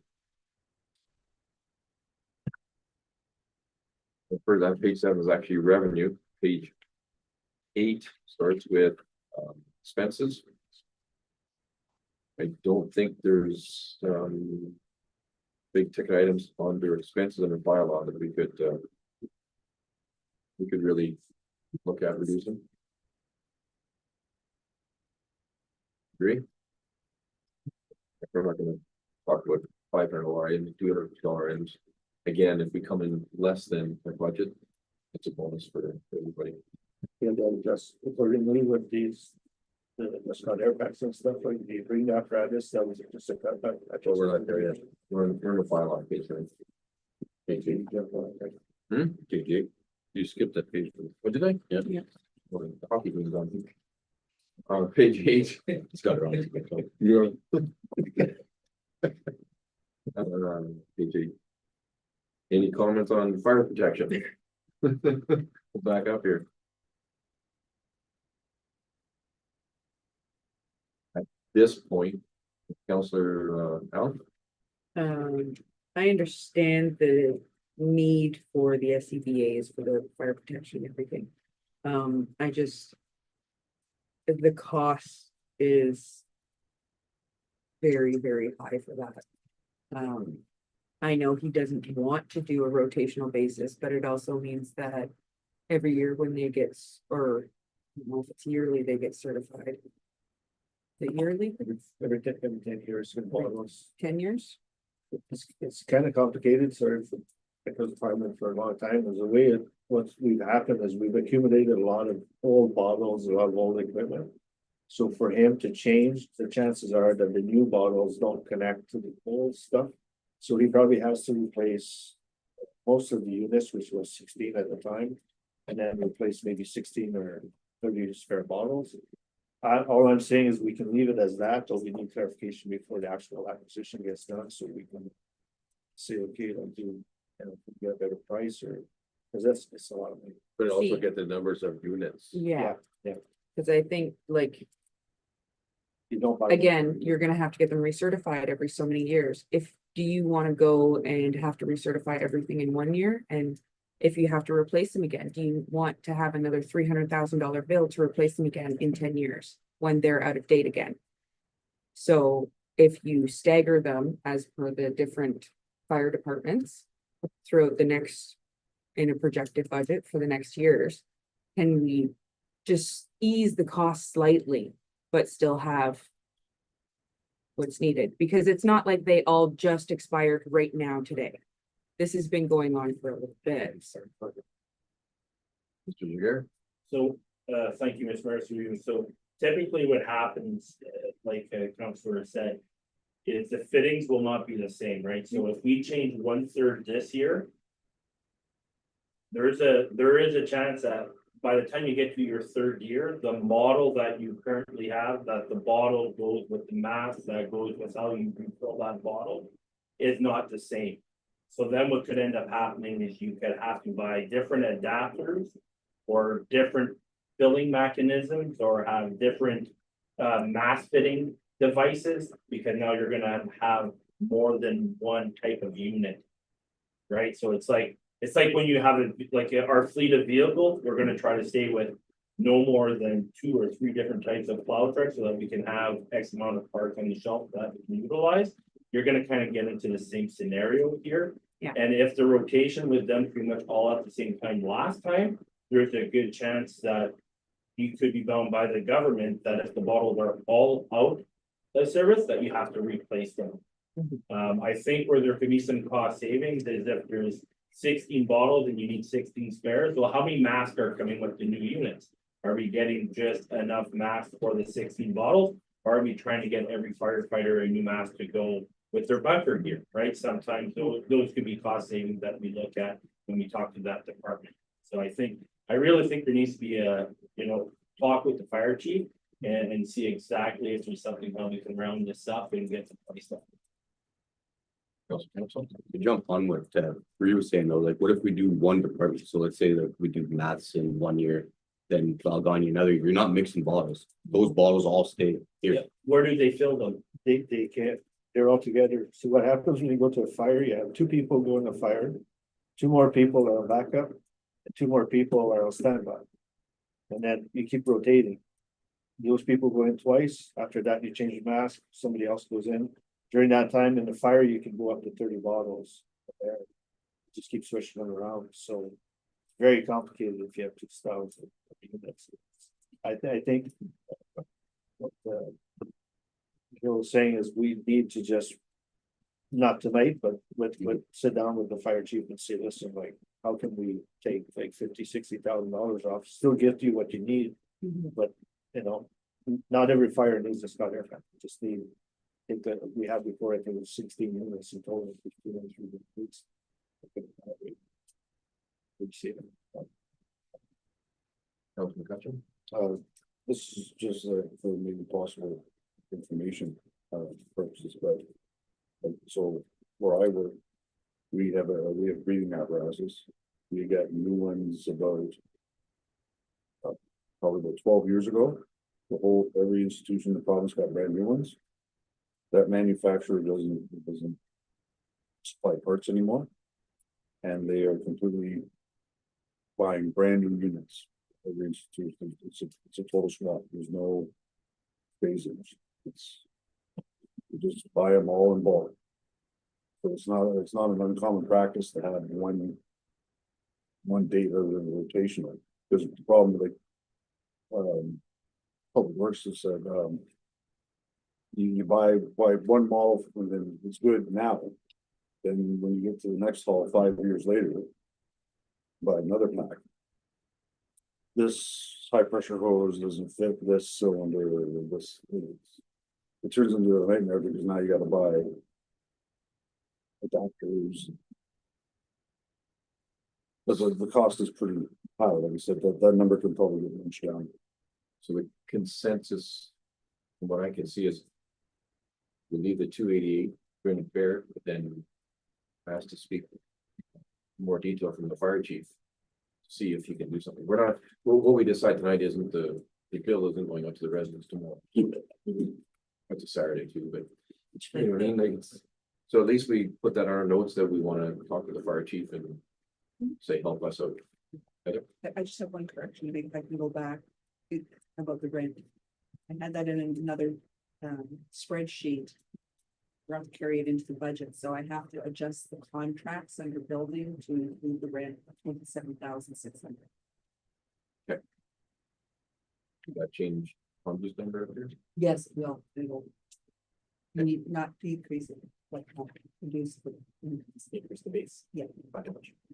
27,600. So we're good on fire protection expenditures. Now on page 9. Repairs, maintenance and utilities for the fire buildings, not much we can do there. Vehicles and repairs, and maintenance. Not much we can do there. Onto bylaw. Again. I don't think there's much we can. Heather? The only item I was gonna say, if you're having the fire chief come in, one of the things he had asked was for door openers for the fire hall, like he said, it would be nice to have. Maybe you could speak to him about that, was about $5,000 item. Yeah, just for one door. Yeah. One is manual. Anything under bylaw? Page 9?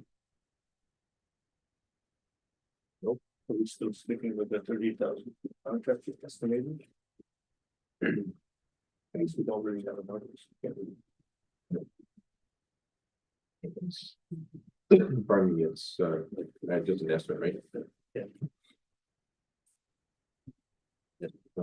Page 10 ends, it ends the bylaw, fuel and repairs, not much there. The drainage contracts, not much we can do there. Emergency measures, which is our code red. That we're signed up for this year. It stays. But again, that'll be a council decision for a motion to review that. Page 11 is the totals, page 12. Public Works. Public Works. We have the snow truck, which we've agreed to. The expenditures on administration, there's not a lot of room there, and then we're training, which is necessary to bring everybody up to snuff. Council Bridger, Just a note for the fuel, we projected like 330,000, but now if the tax is removed on 20%, it could be ahead where are you? on the fuel for the public works. It's 330,000. But that's. Page Oh, okay, I think I was still at the top. Okay. So under buildings and buildings, no, it's not. equipment, page 15. Yeah, I was still at building there. Okay, sorry.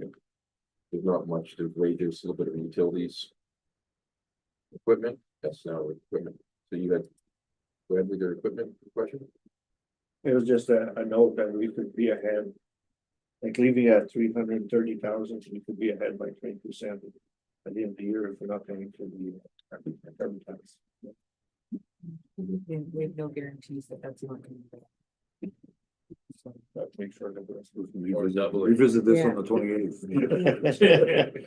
But on the other hand, the 465, 595 won't be earned. I'd get a party, but there's no tariffs on it either.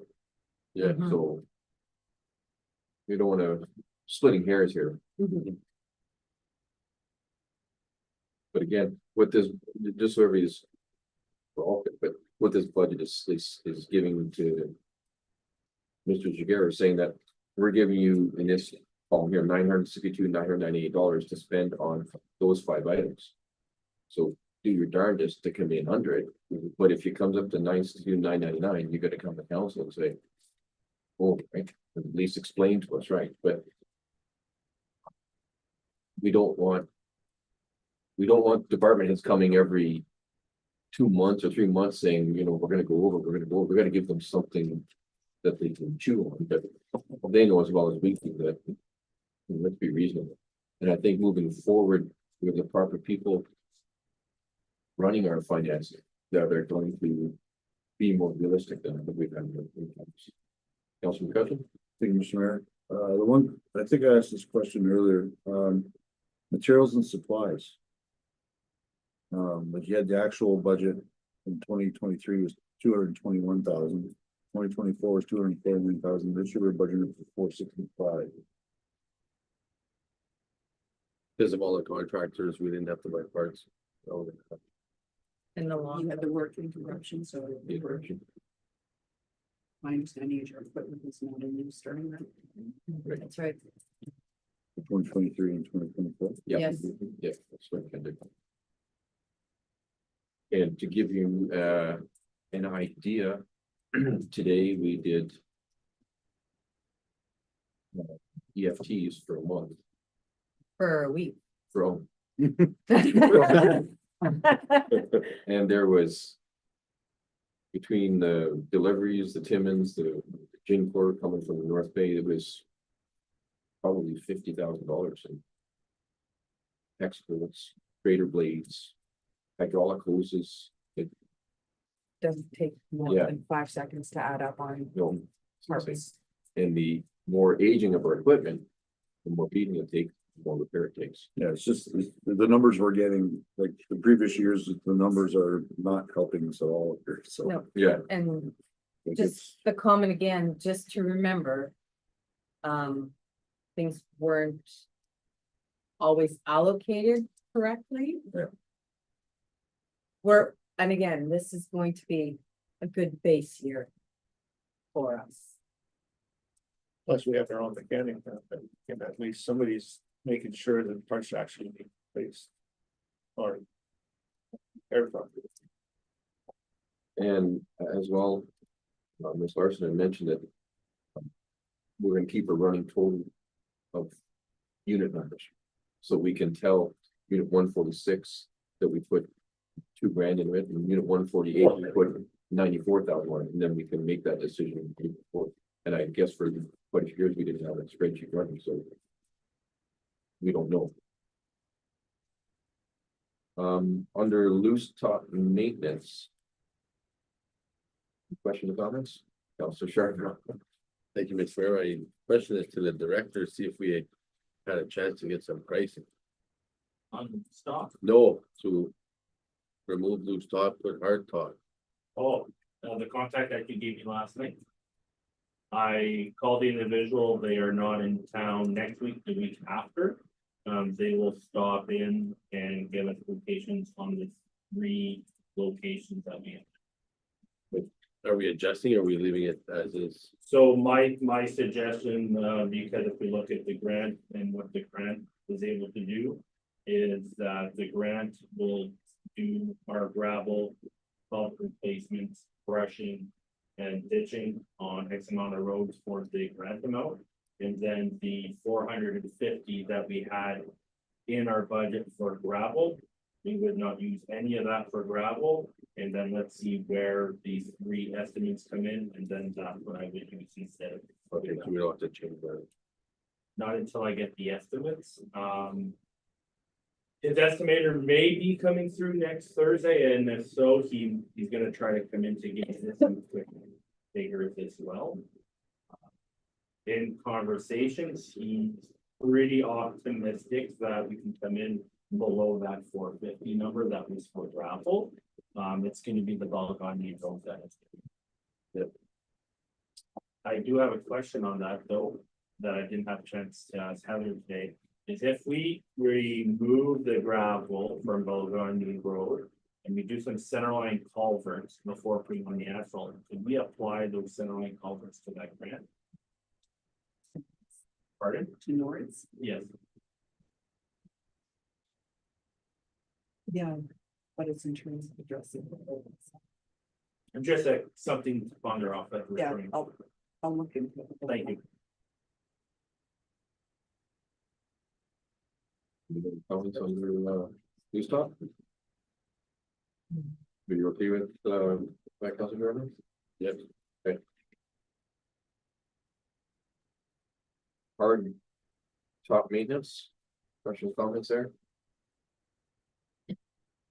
Winter control.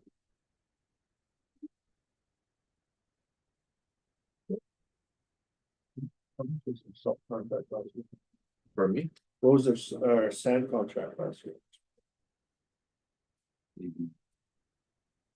Sand. Sand Yeah. monster? So we purchased 60,000, I believe it's sand and 40 of salt. I gave revised numbers to Heather this morning to go 40 of sand and 30 and 20 of salt. As we do have some still left over. So we will bring in some new material, take the old material that's left over that was still outside, remix it all and put it in. I haven't changed those figures yet, because I was waiting till Yeah. the directors spoke about it. Yeah. If you want those changes, I'll do them now. Nope, we'll leave them in there for now, just for open the firing. Hopefully next year we don't have a 10-year record snowfall. Cause this. Yeah, That's a $40,000 difference. Yeah, why can't we put it in? If you leave the original number. Okay. Okay, It's like this year, there's still lots left over. Yeah. We've got too much. so if it's 40, yeah, that's. And this is a pretty big winter compared to the last 10 Yeah. years. So sand, I went from projected 60,000 to 40. and salt, we went from 40 to. So it's 40,000 under.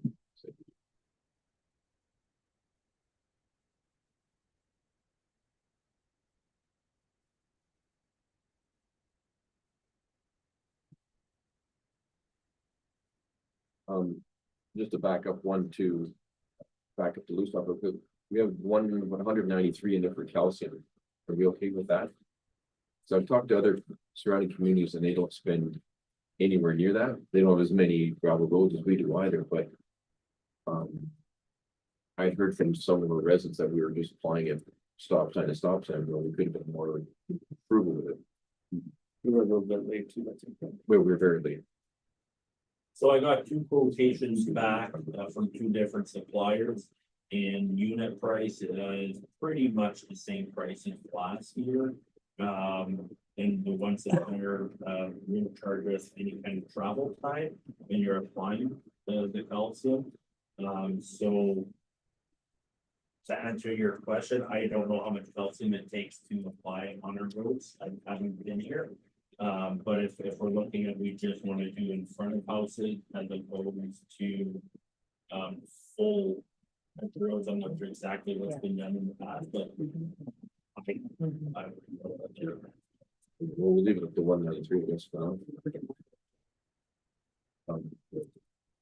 But I guess something we also have to consider is when we do a 5-year budget, we're able to secure contracts for a longer period of time and recognize cost savings.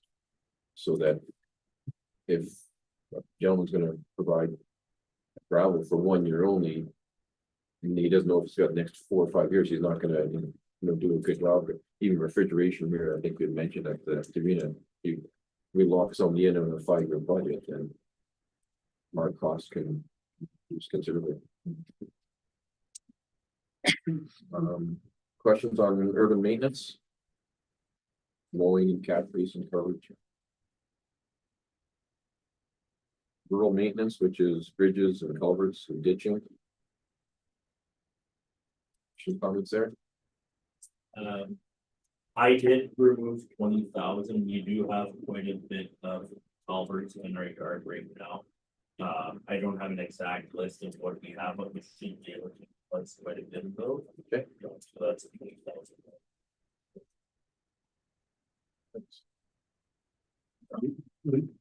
He's doing a job for us. Councilor Richard? Do we have a contingency to fix some of our bridges? 'Cause we had lots of discussions prior, so, There's engineering again, right on here, isn't it? but I mean, actual repairs. Yeah, but you can't repair it unless you know what you have to do. No, I know, but we only got 25,000 to cover just inspections, so we don't really have any money to give aside for actual repairs. We're April now, by the time we consult an engineer and get the report back, it'll be 2026. I probably doubt that an engineer's gonna show up here and do a report and repair it. Just while we're on bridges and culverts, myself and the town manager have had a discussion, I'll say, with a law firm. And it is very possible that we can offload some of the bridges that are adjoined to roads that we are no longer using, that people have been showing interest to buy. There is a process for us to offload those bridges if we choose to do so in the process. We are just getting ourselves familiar with that process and then we'll get back to council. Nice. Full of good news this evening. Sun is shining. Moving on to page 15, which is projects. That was a VG playground projects under public works. I believe so, right? Yeah. Page over. Projects. But But it doesn't say what it is. I think that was. Yeah, VG. it's. The VG ball field. Yep, that was a VG ball field, Yeah, wasn't we're it? just pulling it up. It's the fence, It's fence project. relocation. Pardon me? It's related to the fence relocation. Okay, so that's the The VG ball playground. field, right? Or the VG playground. Questions, comments? Just again, on the playground itself, I haven't been out there to inspect any of the equipment. Or if anything's gonna happen. It's for nothing this year was, my mandate from previous meeting was go and get the land secured. And then we'll have it. Councilor Shermer? We're just wondering, do we need to move the fence this year or like until we have everything settled and So, one of the three parties involved in who owns the property of the baseball field, so the baseball field is owned by two different parties right now.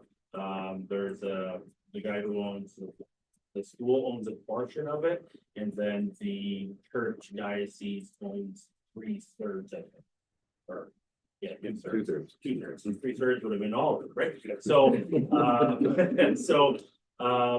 in our conversations with the gentleman who owns the 1/3, he is willing to gift us the 1/3 of the baseball field. One, we had to pay for the survey. And then once the survey was done, we put in our name. He requested that we move the fence as soon as we could. Just so that if he has any traffic on his side, that there's no children or anything that are in his yard that could potentially get in or whatnot. It's more of just a safety concern that so it would be better to keep it it there? would be better to move the fence as soon as. 25 is for the survey and moving the fence. No, the surveys. So Over here. 25 is to move the fence. It's not cheap. But there's not no fence. There is. You're basically going from the road all the way up to the baseball. Well, you're gonna go on a diagonal? You're not just gonna square it around? No, we're going all the way up to the baseball Okay. field because we're taking that whole corner, right? So Okay, in the survey, the way it is, we're taking that whole okay, square. I thought we were just gonna square around it. No. Okay. And that's a must that we have as part of the agreement. Yeah, well, no one told me that they're not gonna go through if we don't move the fence, but I figured if the gentleman's giving us a piece of the baseball field and he's willing to gift us all the equipment, it was really his only requirement. So I don't really feel like going back and seeing him say, we'll take it, but we don't want to fence in here. Right. But if you choose that's the route you want me to go, I can. Can we confirm, because I've heard otherwise, that the equipment was raised by funds other than the school? Can we confirm that? Because with the purchase of the school came the equipment line, someone had mentioned to me that someone in the community raised funds for the playground equipment, so I just don't think we're being gifted the playground equipment, which was owned by someone else. I know at the time, many of the schools, if they wanted playground equipment, it was not funded through the schools. They had to do fundraising in order to get the playground equipment. For my conversations with a couple of residents in Balgony, they'll just be happy that if the fence is moved. And that they know that the grass is gonna be consistently cut around the Yeah. equipment. There's been one or two residents that have took it upon themselves that have been cutting that lawn so that. The neighborhood kids can go and play, and they're just happy that if we're gonna be taking on that. Good.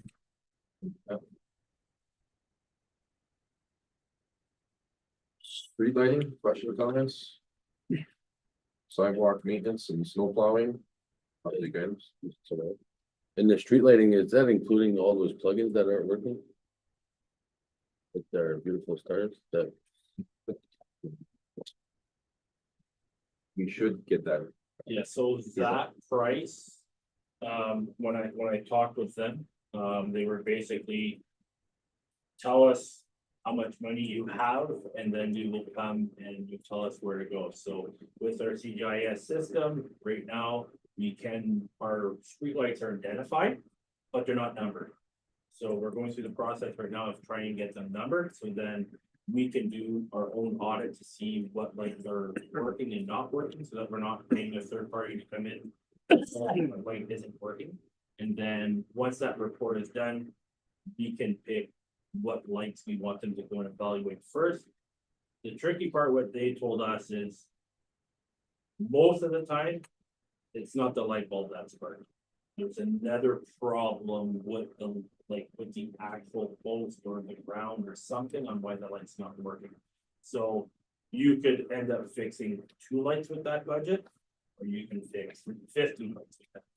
What I was saying though is the decorations, Mhm. when we installed them, a lot of the plugins didn't work. We could test those as a first, and then whatever plugins would have to be addressed. It would be great if there was plugins and lights that both weren't working, so then we can send the contractor there first if we choose to do so. But then once we get our audit complete, then we can have that discussion. Councilor Campbell? Thank you. Corner of Vimy Ridge and Highway 101, there should be a street lamp there. There is a sidewalk that crosses that intersection of Vimy Ridge. And there's no street lamp there, and I don't know how many times I've turned that corner and somebody's either in your blind spot and they're wearing dark clothing, and then all of a sudden your legs catch them, and it's like, whoa. This happens lots. But there was no lamp at that intersection. It's almost the corner of Highway 11. Yeah, Pretty close. Like on Fourth, like right in front of the township, Yep, that could go like Highway 11, yeah. you'd like to go there, pretty close. That could probably fit into that. go forward. $1,400 post. It's a beauty. I think you had a question on the types of lights too. Today, yeah? I was just asking if they were LEDs or not. Okay, yeah, they're all They're all LEDs. LEDs. Crossing guards, question, comments? Counselor Charbonneau. Thank you, Mr. Mayor. I'm just curious really as to why the township pays for crossing guards and not the school board. I'll defer that to Mr. Jager, because I know the conversation between them. Thank you, Mr. Mayor, and if we can through you. I have a meeting with the school hopefully next week. I've been trying to get a hold of the principal here. I have the same question, to be frank, right now, we pay for the crossing guards. We do quite a bit of snow removal to ensure the safe loading and offloading of the children, even from the sidewalk to the street, that we do to make sure that they stay safe. And then we also pay to rent their gym right now, so that there's free volleyball. So right now, we're doing all three. And I think there needs to be a conversation there.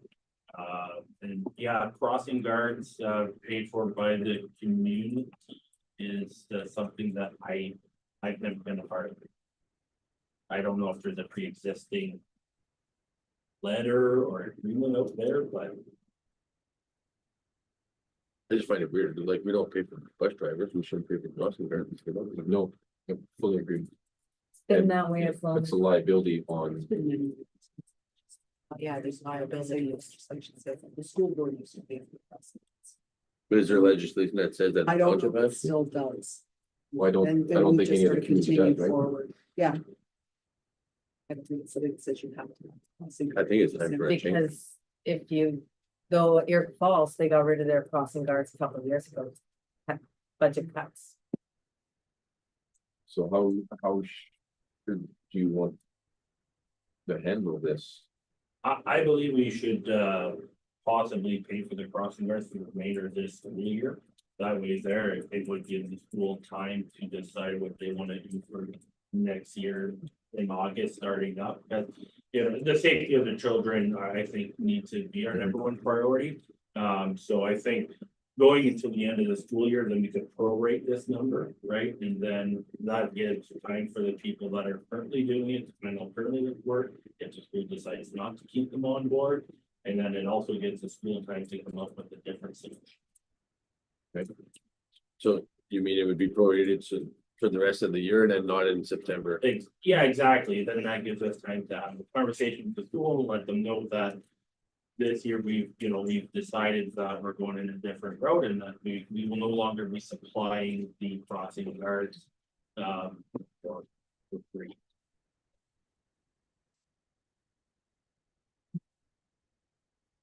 Put that amount on this spreadsheet today? Well, it's gonna change, right?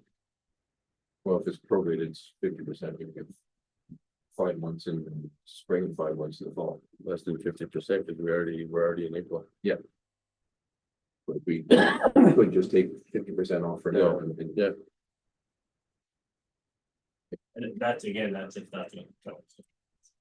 I Yes. see. I'm just looking for direction. Yep. That's it. Is everybody in agreement with the Council Bushra? I think, if we need to have the conversation with the school and stuff, but if the school decides that they don't wanna pay for it, I think we need to reassess, that it is a very high traffic area. Like I drive by there every morning. I mean, for $13,000, I think we need to see what their response is. And then from there. Reassess. I can almost guarantee they're gonna say no. Yeah. And then they're gonna say, but we're still charging you for the gym use and we want the snow cleaned. Well, and even if we pay for the crossing guards, there's still a liability there. If they, for whatever reason, if something happened, it would still come back on us because we're the ones who are employing them. Okay, that's true. Councilman McCutcheon? Maybe a question, is the school close enough to Highway 11 to have a crosswalk? And stuff? For for. It's on the connecting link, but it's, Not, You can say not it's more, close enough not to more than a Highway. kilometer. but you also have what, 2 crossing guards? Down. Yeah, one on Main Street. No, we only have two. Main Street and We don't Fourth see Avenue. But also in worst case, if you did, I'm just just- look at the one on the connecting link. I'm just That's the talking dangerous one thing. straight across with the main road going to the Need- school. Yeah. No, it's Need actually one on the lights. Yeah, I was gonna say, put one on the highway. I'd rather have them on the highway than on Fifth. Well, through the economic development committee, I know some members that can speak, and that's something we're looking at, is maybe putting a stoplight at 11 and 101. Which would incorporate crosswalk. Yeah, but that's not actually. No, but that would be part of our begging for a stoplight would be to include a crosswalk. I don't, so I agree. If we're not gonna pay the hospitals, I don't want to start paying the school for everything they do. I appreciate the school being here. But on the other hand, we all have budgets. So are we good then as council to remove, just say 50% of the? No? Thank you. Okay, we'll do that. We're on page 16. We have 16 more to go. We're really cruising because the next couple items are pretty simple. We'll take a quick 10-minute break. And meet back here at 7:17.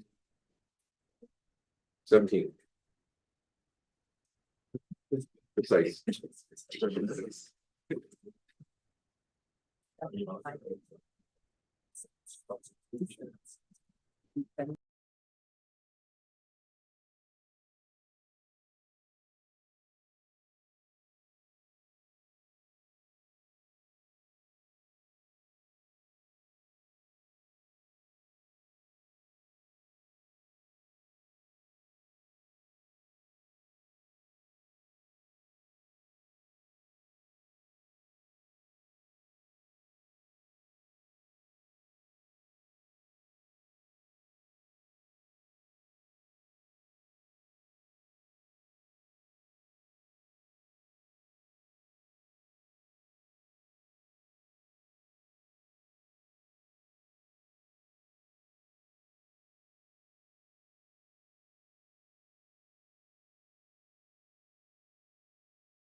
We're on page 17 now, cemetery.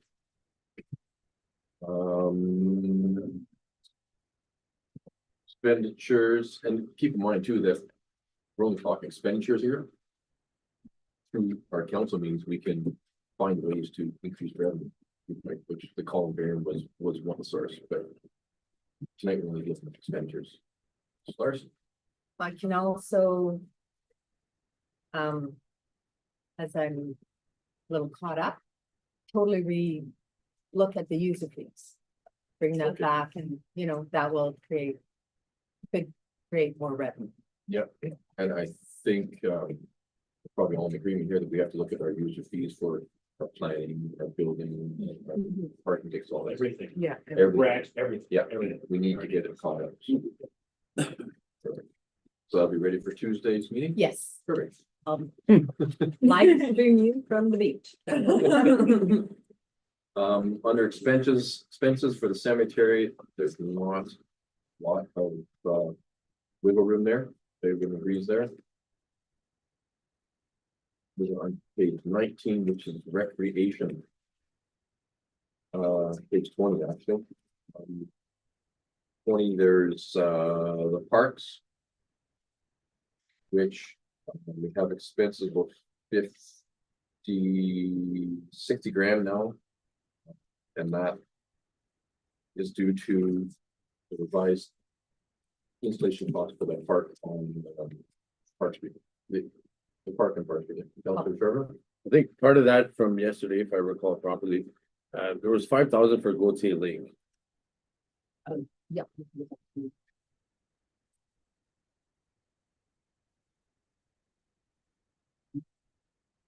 You're on page 20? I'm on page 20, yeah. For the capital. For the 60,000? Yeah, it was 11,000 for the solar panel, 25,000 for the. Yep. 25 for the furnaces, 5,000 for Gautier. 15,500 for the solar. Yep. 15 for the gym. I'm just curious what Gautier Lake needs. Change. The change room should be pretty much done. Again, I haven't been able to make it. I've been going from what was that. Can I just comment, like, Absolutely. I do a lot of jobs, I can't remember if it was last year, but we redid that whole change room. We redid the tin outside, the tin on the roof, the plywood inside. Everything was redone. We could remove it then. It was still in the capital level payments. Okay. Like, maybe there's something that needs to be done, I was just curious to see what. Like, maybe we'll put picnic tables or something, but. In talking to one resident, it was things that were promised that were gonna go around that facility. And he figured that what that leftover fund were there for. So I was waiting until I could get to the part to actually doing the assessment myself, and that's why. Okay. Also, I think in that capital, there was 15,000 for gym equipment. So I'm just, to me, I think if we were to do 5,000 this year, 5,000 next year, 5,000 the year after, we want to keep it up to date, but we don't have to do it all right away. So Sonia actually did some research. I'm not sure exactly how much like one piece of it in the value. I'm not a member of the gym here or anywhere. But I'm not sure, you know, if with the people that are currently members after the piece of equipment that they would like to see. I know there's a couple of comments downstairs, so maybe that's a. So if I can speak on that, our weights. The rubber around the weight is coming off, but they're also loose. It's a hazard. So just the weights themselves, and I put in one piece of equipment. I also explained to the Director of Public Services that we put that piece of equipment in, we can get rid of equipment, so we could sell that in an equipment sale to bring revenue in as well. So it would also But benefit. that's not reflected on. Here. It's not reflected on here, but we definitely could. How much was it for the weights? For the One to the 50 or 60 pounds was 879. And go higher was around $2,000, and then the one piece of equipment. I took at a little bit higher price, but I know there's all kinds of sales. And we would shop to make sure we got the best use of.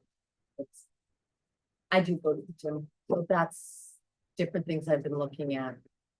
And from what's in our book, people stating that they'd like to see, the equipment is, it's 2010, I think that was done. It's, The other thing is our gym memberships are down a bit right now. And without having data to support that, I start to wonder.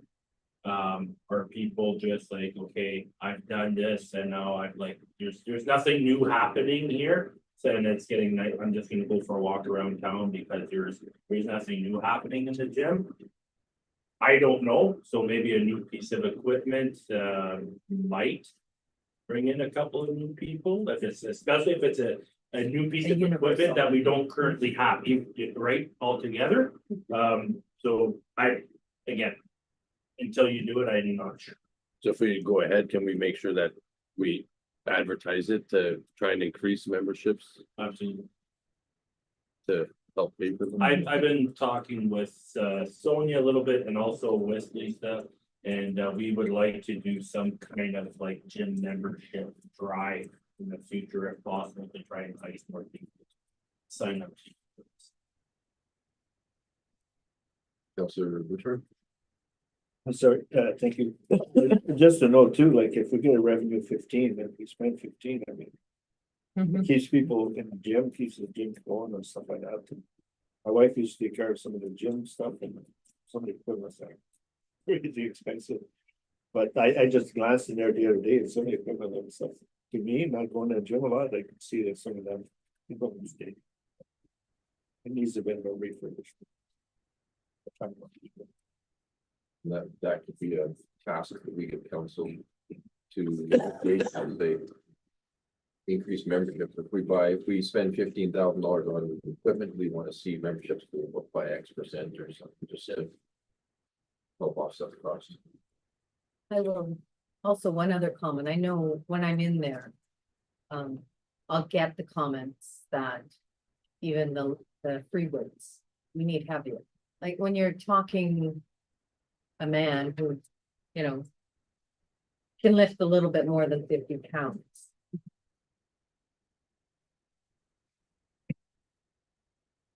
Counselor Bell? Yeah, just piggybacking on that, I know that there's some people who have at-home gyms. And have the smaller weights and everything like that. And they actually, the reason they have gym memberships is because they have access to the bigger weights there. They do most of their working out at home, but when they do have to go do the bigger weights or things like that, because it's just so darn expensive. To purchase them, because like I think they're $1 a pound or something like that.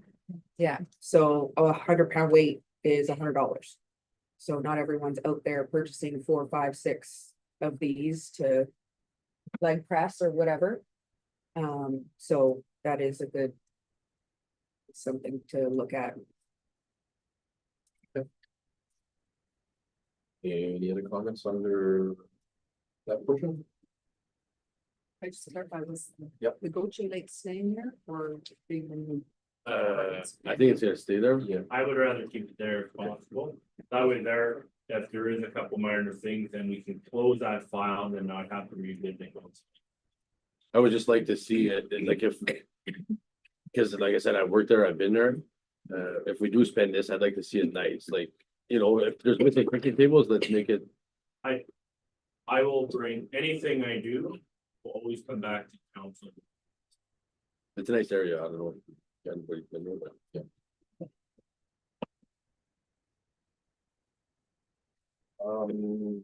Under arena for, this is subtotal of 205, any questions under that, Councilor Richard? Just a question, do we have some kind of agreement lined up for the access power of the solar panel? Is that still a viable thing? Or? Yes, we do have an agreement with Hydro itself. I'm not sure exactly what the rates are.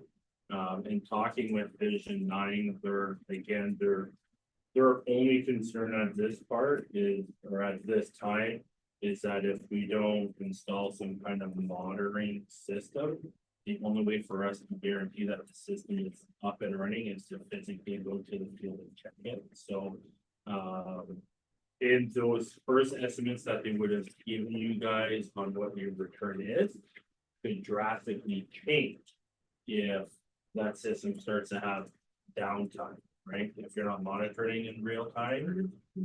And also I have another call out to them because in the last email that I forwarded to yourself, Mr. Mayor, they started talking about on the guaranteeing the equipment and what's covered and not covered. And if we don't do the monitoring, there's certain things that could not be covered under this. So I'm looking for clarification on that. So I guess the point I'm getting at, we could see a decrease in utilities and then basically that'd be an excess. in terms of- Yes, and we cannot commission until the snow is. Councilor Carroll? Is the monitoring, we had spoke about it, right? Is it the cost on here? Yeah. 11,000 something, I think. Uncapped. Yeah, We have 15.5 in this, in the capital budget. Okay, that was for the Yeah, monitoring, okay. And we're still going to go to get quotations on installing the equipment if we choose to do so. I believe we can come in something more competitive. than-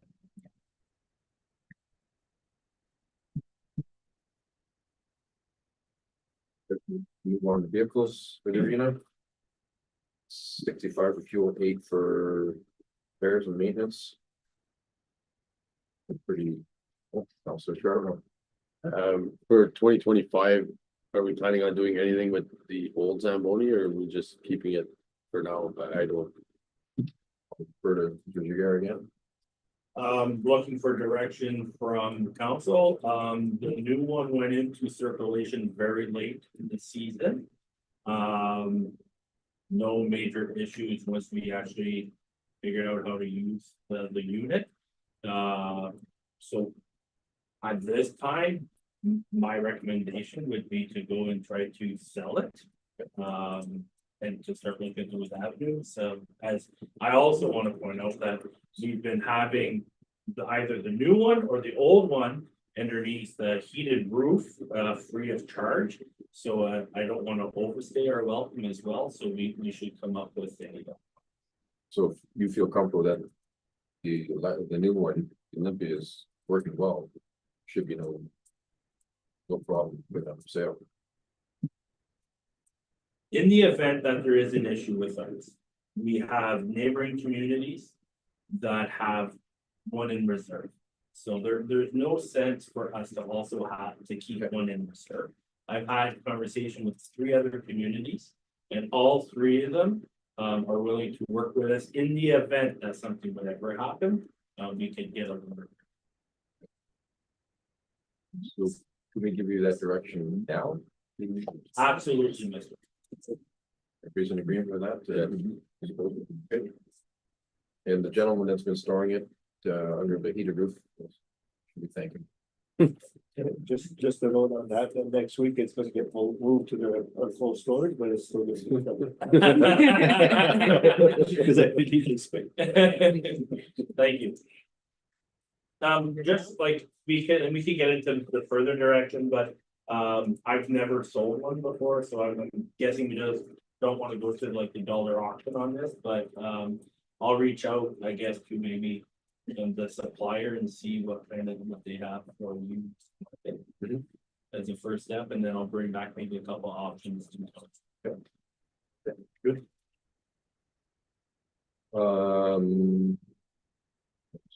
Okay, moving on to parks, wages, materials, equipment repairs, and repairs to the grounds. Any questions on that?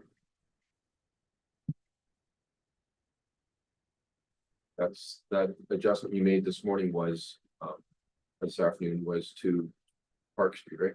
Yeah, so the adjustment I made this afternoon was the first quotation I got back, a revised quotation on getting that equipment installed. Okay, I, doesn't mean it's going to be that much, but that's the first one I get back. Okay. Right, so I will keep trying to get. So this is the most we pay, yeah. Park. We were just having a thought. We have the Zamboni. And we probably have vehicles at the Public Works. And we have some gym equipment. The local, We could be looking at some revenue that we could put in recreation to help. Mhm.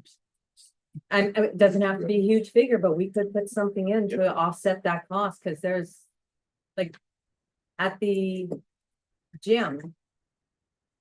I would suggest the treadmills are used. Keep them. Get rid of an electrical, get rid of one of the bikes. Whatever we get for equipment, like there's at least, I'm gonna say 2 to 4 pieces of equipment we could get rid of. We could throw revenue in here. it'd probably be safe to put like 10,000 in revenue and then see what you get. Oh, yeah, like the Zamboni, the gym equipment. Yeah, I wanna go through Public Works yard this spring. Yeah. It's one of my pet peeves, and it looks like that's where we just dump our old vehicles. So we absolutely are gonna be looking at having some kind of sale before it's priced. So can we put like 10,000 revenue? Yeah, well, we can put 10,000 revenue for the arena and the Public Works. If there's a sale, that'll be a bonus, but. We can do that for sure.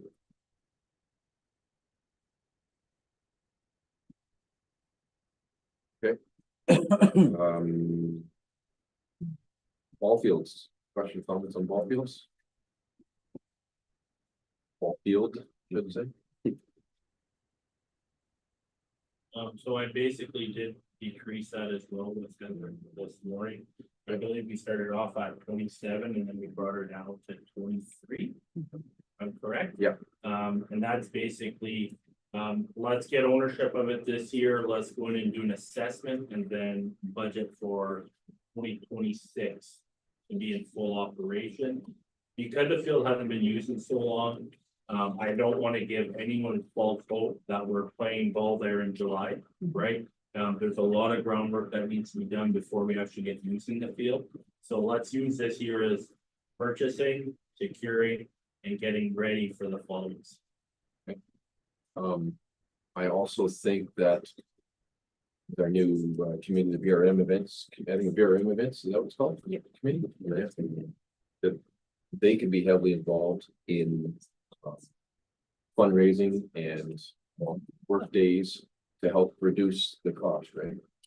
So we can leave it at that, but if that new committee and residents of Algonquin would be excited if we can get that any bit of help or any bit of donations, so.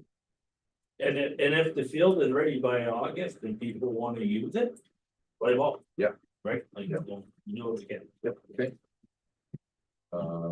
Outdoor rinks. Question, comments, Councillor Allen. Just looking at the repairs and stuff like that, maybe it would obviously be nice to do all of the rinks so that they're all ready for next year. I don't know if that's something that's actually feasible with the amount of employees that we have and just other work going on. So maybe doing a bare minimum for just so that they can open for the winter season and focus on one outdoor rink per year over the next 3 years to get it completely up to snuff. If I can for you, Mr. Mayor, if council wants to direct me on what outdoor rink they want me to reference, I will gladly take direction. If not, the plan right now with the 15 and 15 was to go and spend $5,000 inside of each rink.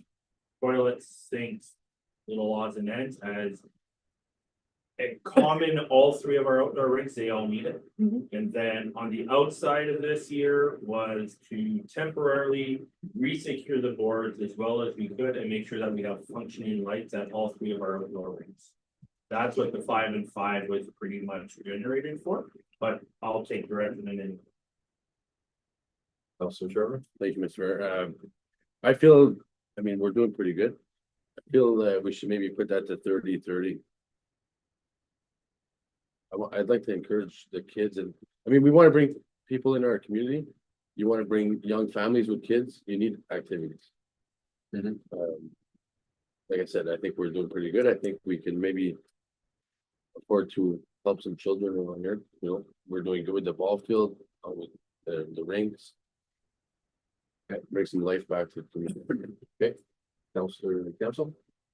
Maybe once we do have all 3 rinks operational next year, maybe do like a feasible study, see how many people are actually using these rinks. To see if we continue on keeping the rinks open. I mean, if we set up the rinks and there's 2 kids all winter, it's not really worth opening, right? Councilor Allen? Feasibility study is a good idea, but you also have to remember that some years are better than others. So we might have really crappy weather this year.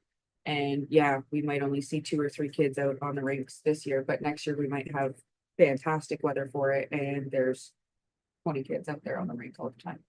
So we gotta be careful on how we gauge that, I guess. Councilor McCutcheon? I agree with Mr. Charbonneau there, to increase it. Just because we want to revitalize minor hockey at the main arena. So getting kids involved in playing hockey in the communities. Shows the parents like minor hockey is a huge expense to do. And if they find that, you know, they give their kids a pair of skates when they're young and then some hockey sticks, they go over and play. And the kid shows an absolute interest in it, then that parent's more likely to spend. Put them in organized minor hockey. So it's almost a grassroots build up our minor hockey from the local communities that have their groups. Councilor Fairmont? Thank you, Mr. Mayor. Also, like, you know, we want to build up the industries, we want to bring businesses in. We need people to work at those businesses, so. I agree with the study, but at the same time, our population should grow, so that those numbers should grow also. Yeah, no, turn it over to the PRM Events Committee, they can be held involved in this as well, right? Fundraising. So much is actually the number if we add it to. So you want to add 15. Yeah, so add 30. Split the difference at 15. So 3.69. I'm just going with with the director. At 3 rings, I just doubled them, right? He added 5 for Yeah, that. all the lights and more have to be right. Well, at least 4. And then the boards have to be all sweetened out. Yeah. And the cost is not cheap nowadays, like, so, Soffit's falling off. well, unless. It's all water too right now. The one thing I would encourage us to do, and maybe through the new committee, is earlier than later, try to see who's willing to volunteer for what rank, right? So if, for instance, like Mr. Madigan did a great job this year in Old Tire, if he's willing to say, I'm gonna do it again next year, and we're running short on volunteers, I'll go for a rank. Because you're sitting right in front of me and there's, I'm not saying Rainbow for any other reason, and we had volunteer there this year, but if we have no one, then we could look at what does it look like to get those lights on a timer, right? Maybe we won't spend the same money the same way in each outdoor rink if we have different intentions, right? If you have 15 people all guide and say, we're all gonna help and I'm gonna be there every night. Well, then maybe we don't put on a time light there and we spend more on the boards and, you know, so we could look at how to spend the money individually on each rink, but by still spending the same amount. Councilor Woodruff?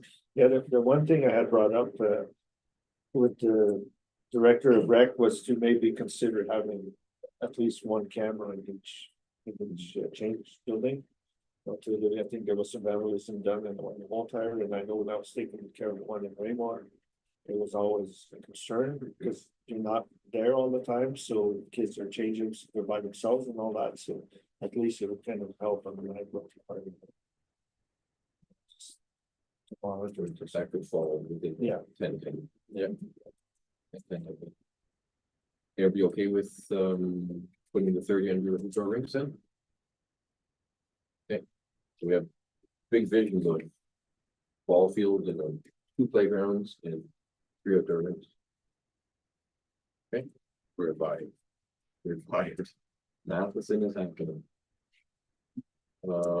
Other programs, that is basically Canada Day celebration and Seniors Day and Seniors Plus.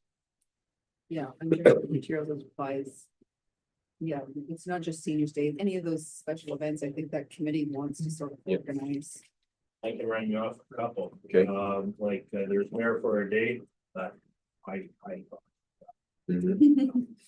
Family Day coloring contest, March break activities, Easter coloring contest, pumpkin carving. Window light display contest at Christmas. Relay for Life would be a new one that they want to try to do. Truth Reconciliation Day could be one that they try to do. Fall Fair dance for teenagers and youth would be a new one they want to do. Remembrance Day celebration could be a new one. Spring Home Show talks about that. A food drive, summer barbecue, and the list is on. And they gave me a long one. Elsewhere. I'm on that committee, so I can speak to the fact that our plans going forward is to do a lot of fundraising and to do a lot of the work ourselves and volunteer our time and services. So that we can reap the benefits a lot more so that hopefully we can balance out the revenue versus expenses. And as Councilor Sharp said earlier, we want to attract people, we attract Yeah. businesses, we attract families. Stuff like this will attract them. But having a celebration, having a home show or whatever it is gonna increase business, it's gonna help our restaurants, our gas stations, our hardware stores. Councilor Sharp. Thank you. I just had a question. Do you know what the budget is for fireworks? It's in there, it's 5,000. That's it. Yeah. Your actual policy says 2,500.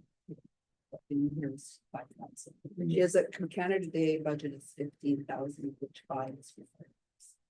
And the fire department raises funds that donate to the municipality. Councilor Allen. Also, the fireworks are half price in comparison to previous years. According to what the director had said at our last meeting, when we were talking about fireworks and things like that, she had found another company, so we actually got more bang for our buck this year, or this last year, than any of the previous years before. It was almost doubled. Councilor Weir. Yeah, I'm on the seniors committee and stuff, and I was surprised actually about the amount of older people that we have in their community. It's actually pretty high. And I remember speaking with the director of recreation that the bus rental was been an issue, so I don't know if we can maybe add an extra 5,000 for them in there to 12 to 17 just for the rental. This bus, this amount is 2 buses per month, the entire year. Is that what that is? Yeah. Yeah. It's been adjusted. So, Yeah. okay. For me. It's been adjusted. Yeah.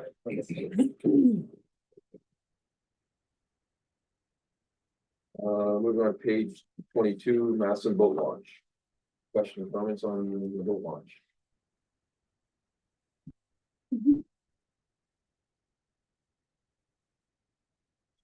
Councilor Sharp. I know yesterday we spoke like this 20,000 is gonna be mostly to do a study and see what needs to be done. Yes. But we're gonna have to do probably some permanent fencing to block it off. It is dangerous. Okay, I haven't been down there quite. Yeah, there's holes. Is there? Okay. And I don't think like the barricades that were there last year, I don't think that's enough. I think a No. kid is gonna run in there and it's. Okay. So some of them were deep, like they're 3 feet deep, you can look inside there. the fence to be put up like next week or? Well, as soon as the snow's gone, I guess, Okay. but I And just, again- if we have to put it in there, it's something that really needs to be done for liability, really. And again, that number there, I had a 30-second conversation with an engineer and when this is what's happening, he said. You probably wanna put at least 20,000 if you're dealing close to water. So, Definitely, if we have to put more, but that does have to be. Okay. So do we want to leave it at 20 and take away from the age bank services, or do you want to increase to 20? Councilor Gretchen? I think, Mr. Mayor, I think we leave it at 20. And then after. The director gets to get a little deeper into this and bring it to council if it's more. Then we can make decisions then.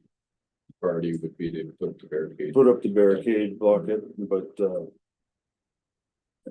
But I don't think we should increase the repair amount until we know exactly how deep that rabbit hole's gonna be. Yeah. My only concern is if, like, the director said, if you don't do the engineering, you won't be able to go after the company that did it. Right, so then the longer you wait, that's it, yeah, you won't get it. We may be able to recover those costs if the engineering does show X, Y, and Z. Yeah. And we may be able to get those engineering costs back And barricade. and the barricade and everything else that's been. Is it a permanent fence we have to put up, or can we put like a construction barrier fence around it? I don't know, as long as it's solid, I guess, to be safe. we probably have enough material inside the garage at the baseball field, to take ownership. So the fence wouldn't cost too much and we can concentrate on the engineering. Exactly. I believe so.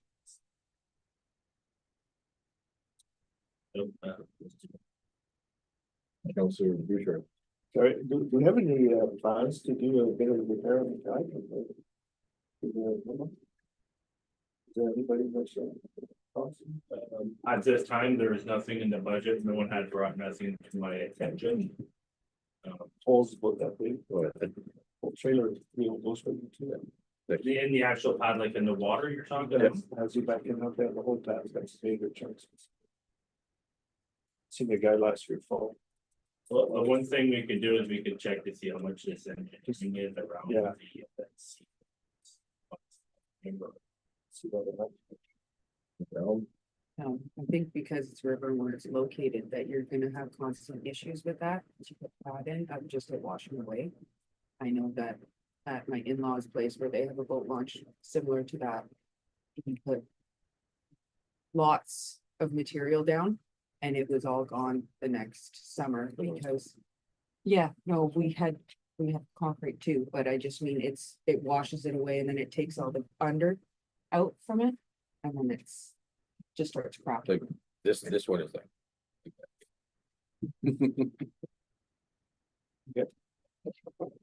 We're good with that then?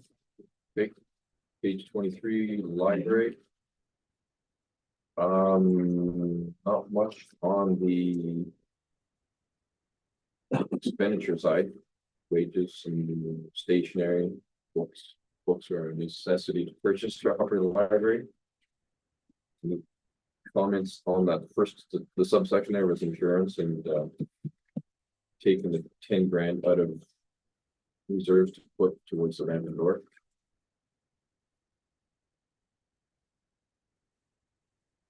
Buildings and materials, 16, that's again just operating the building and continuing it.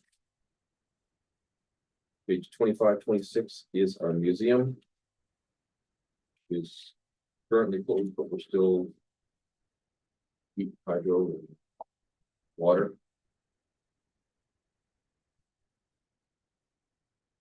Comments on the museum? Okay, that ends our budget for that portion. So as it stands, Heather's figure is 3.69. 3.69, so 3.7, pretty much. So that would include everything in these papers, removing the utility billing donation, deferring the forensic audit, moving some one-time adjustments, legal fees, out of reserves, accounting for some winter salt sand that we already have and some culverts that we already have. Having a conversation with school board for the crossing guards, increasing some equipment at the arena and selling some, which increased in revenue 10 grand, and then adding 30 to the outdoor rinks. So this budget pretty much would be the end of this year, we would have a ball field. We'd own a new playground. Council? I was just thinking the utility billing donation of 14 grand. Would that not create a revenue now? Because they would have to pay us 14 grand? Because we build them anyways. Like we build them, but then we pay them. No, No, no, we don't bill. They get a regular water and sewer billing for at the institutional rate, and this was just like a minor offset. to Okay. help them. So you're just not doing the offset, you're still getting the institutional billing. Exactly. So at the end of this year, what it's gonna look like is we're gonna own a ball field, an extra playground. We're gonna have an extra, a revitalized park on Park Street. We will have ditching and grading done that we haven't had for years, and brushing.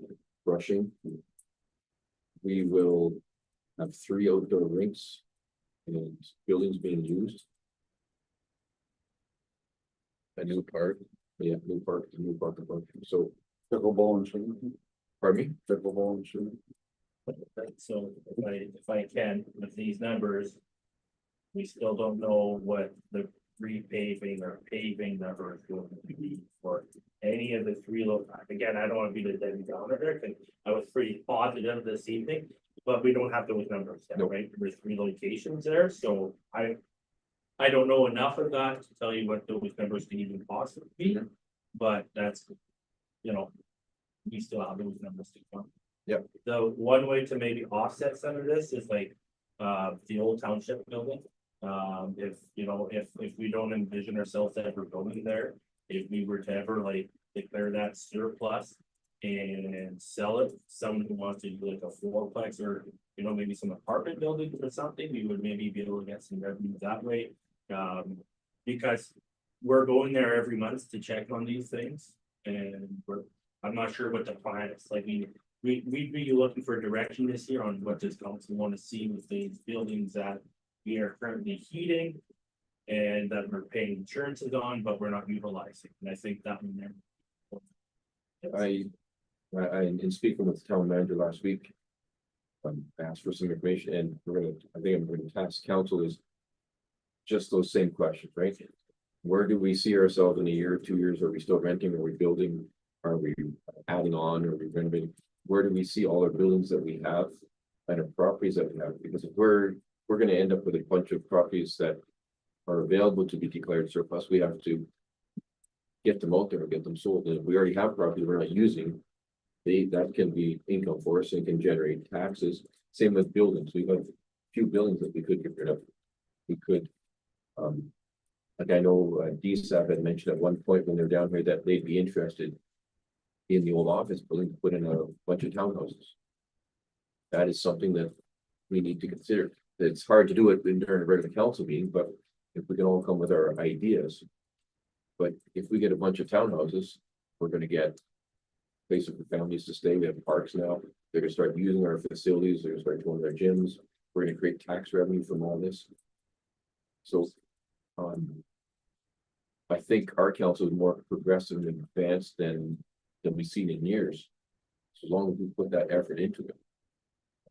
Committees are full, so we're looking after the seniors, kids looked after. We got events. We're gonna be close to having a hotel here, that's gonna help big time, so. I think. We're gonna become very attractive to a lot of people. So. Is that enough information for you to go and Well, are you looking to get this down at all? I mean, sometimes you can go through with your department, and I know it sounds minuscule, but sometimes if you cut 500 here. Small amounts, it can add up to get that down to. 5.2, or if we, think in terms of the sale of the equipment, even in public works, if we put. 10,000 in there for revenue from the sale of miscellaneous equipment, all that kind of stuff helps, so I mean. We could do some projections that way and bring them back to council. I agree, I would like to see. If we take one more stab at it to see what we can do if council agrees with that, then we're not gonna solve this tonight anyways, but. Councilor Trevor? I think we've gone through it pretty good, but we also don't run the day-to-day operation, so if staff can go through it now and, do little cuts like Heather said, then It helps. Everybody's in agreement with, The thing I'm gonna close with is, I think we have a direction, but what we have to try to get to for next year is it's very tough. If we're gonna not be putting out RFPs until like June for our list budget. Where most, anything you wanna do in the summer, all the contractors are already busy. Right, so it just gets challenging to do what we wanna do. And a lot of time though, you end up paying a premium price because everyone's already booked, right? So like one of my main goals and focuses, hopefully through this summer is to make sure that we get this vision done. But that we're hopefully at this table a lot sooner next year, so that, we can start building, yeah. it's like November. Yeah. And like I said, if we have a 5-year budget, it's just a matter of tweaking. Mhm. So we'll leave that with you. Do we need to make a decision tonight for the water, sewer and solid? We can all just, No. Come back and do it all at once. We're meeting again, at some point, and give home some final figures. Yes. And give you until the picture at that point, I would want. What you would like done in terms of the water and sewer. And okay, we have The the figures treasurer is now, looking so- for the bylaw at the beginning of May, so she can get those billings out. Are we going through the water and sewer? What's Yeah, that? The water sewer we did? Yeah, because we're a little bit higher than that, but we figured. At 5, we got 5 for the one. Yeah, you're 4, it's like you have some options there. Like you're 4, you can get it down if you draw just a little bit out of reserve, so. Maybe we can get that email to everybody, just that's those 3 spreadsheets, the water, sewer and the solid waste. Just so they, Yeah, you can look at it until next meeting. we should just try to stay out of the reserves. For water, if you end up selling, the water that. Off, if that's the route we're going, will that help that number at all, or where do you at? I don't know, well, it depends how they look at it. Are they going to just either way it could be, if they're going to take it over and it's an offset against their costs, Yeah, they lower our just- billing, yeah. or are they going to give us actual revenue? Either way, we could adjust the budget.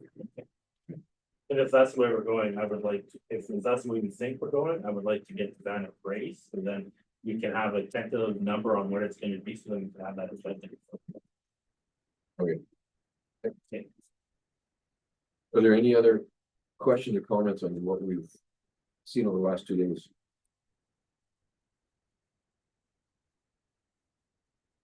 Councilor Blucher, I think it was a good suggestion. I think we all being new at it and stuff, it's a lot of information, but it's definitely, thank you for getting all that. Put together.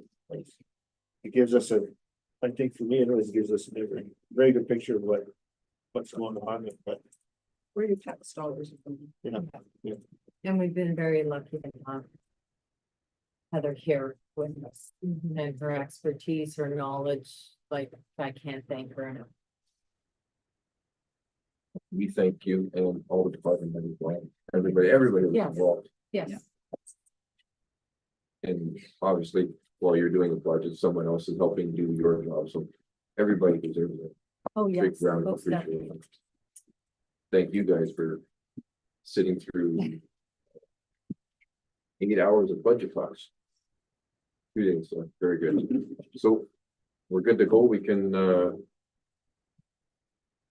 on from that. Then everybody's good with information. We'll send the water, sewer and solid waste spreadsheet to you. So you have different scenarios. Maybe even can we send this one as well, just so at the last, okay? So we will move on to adjournment.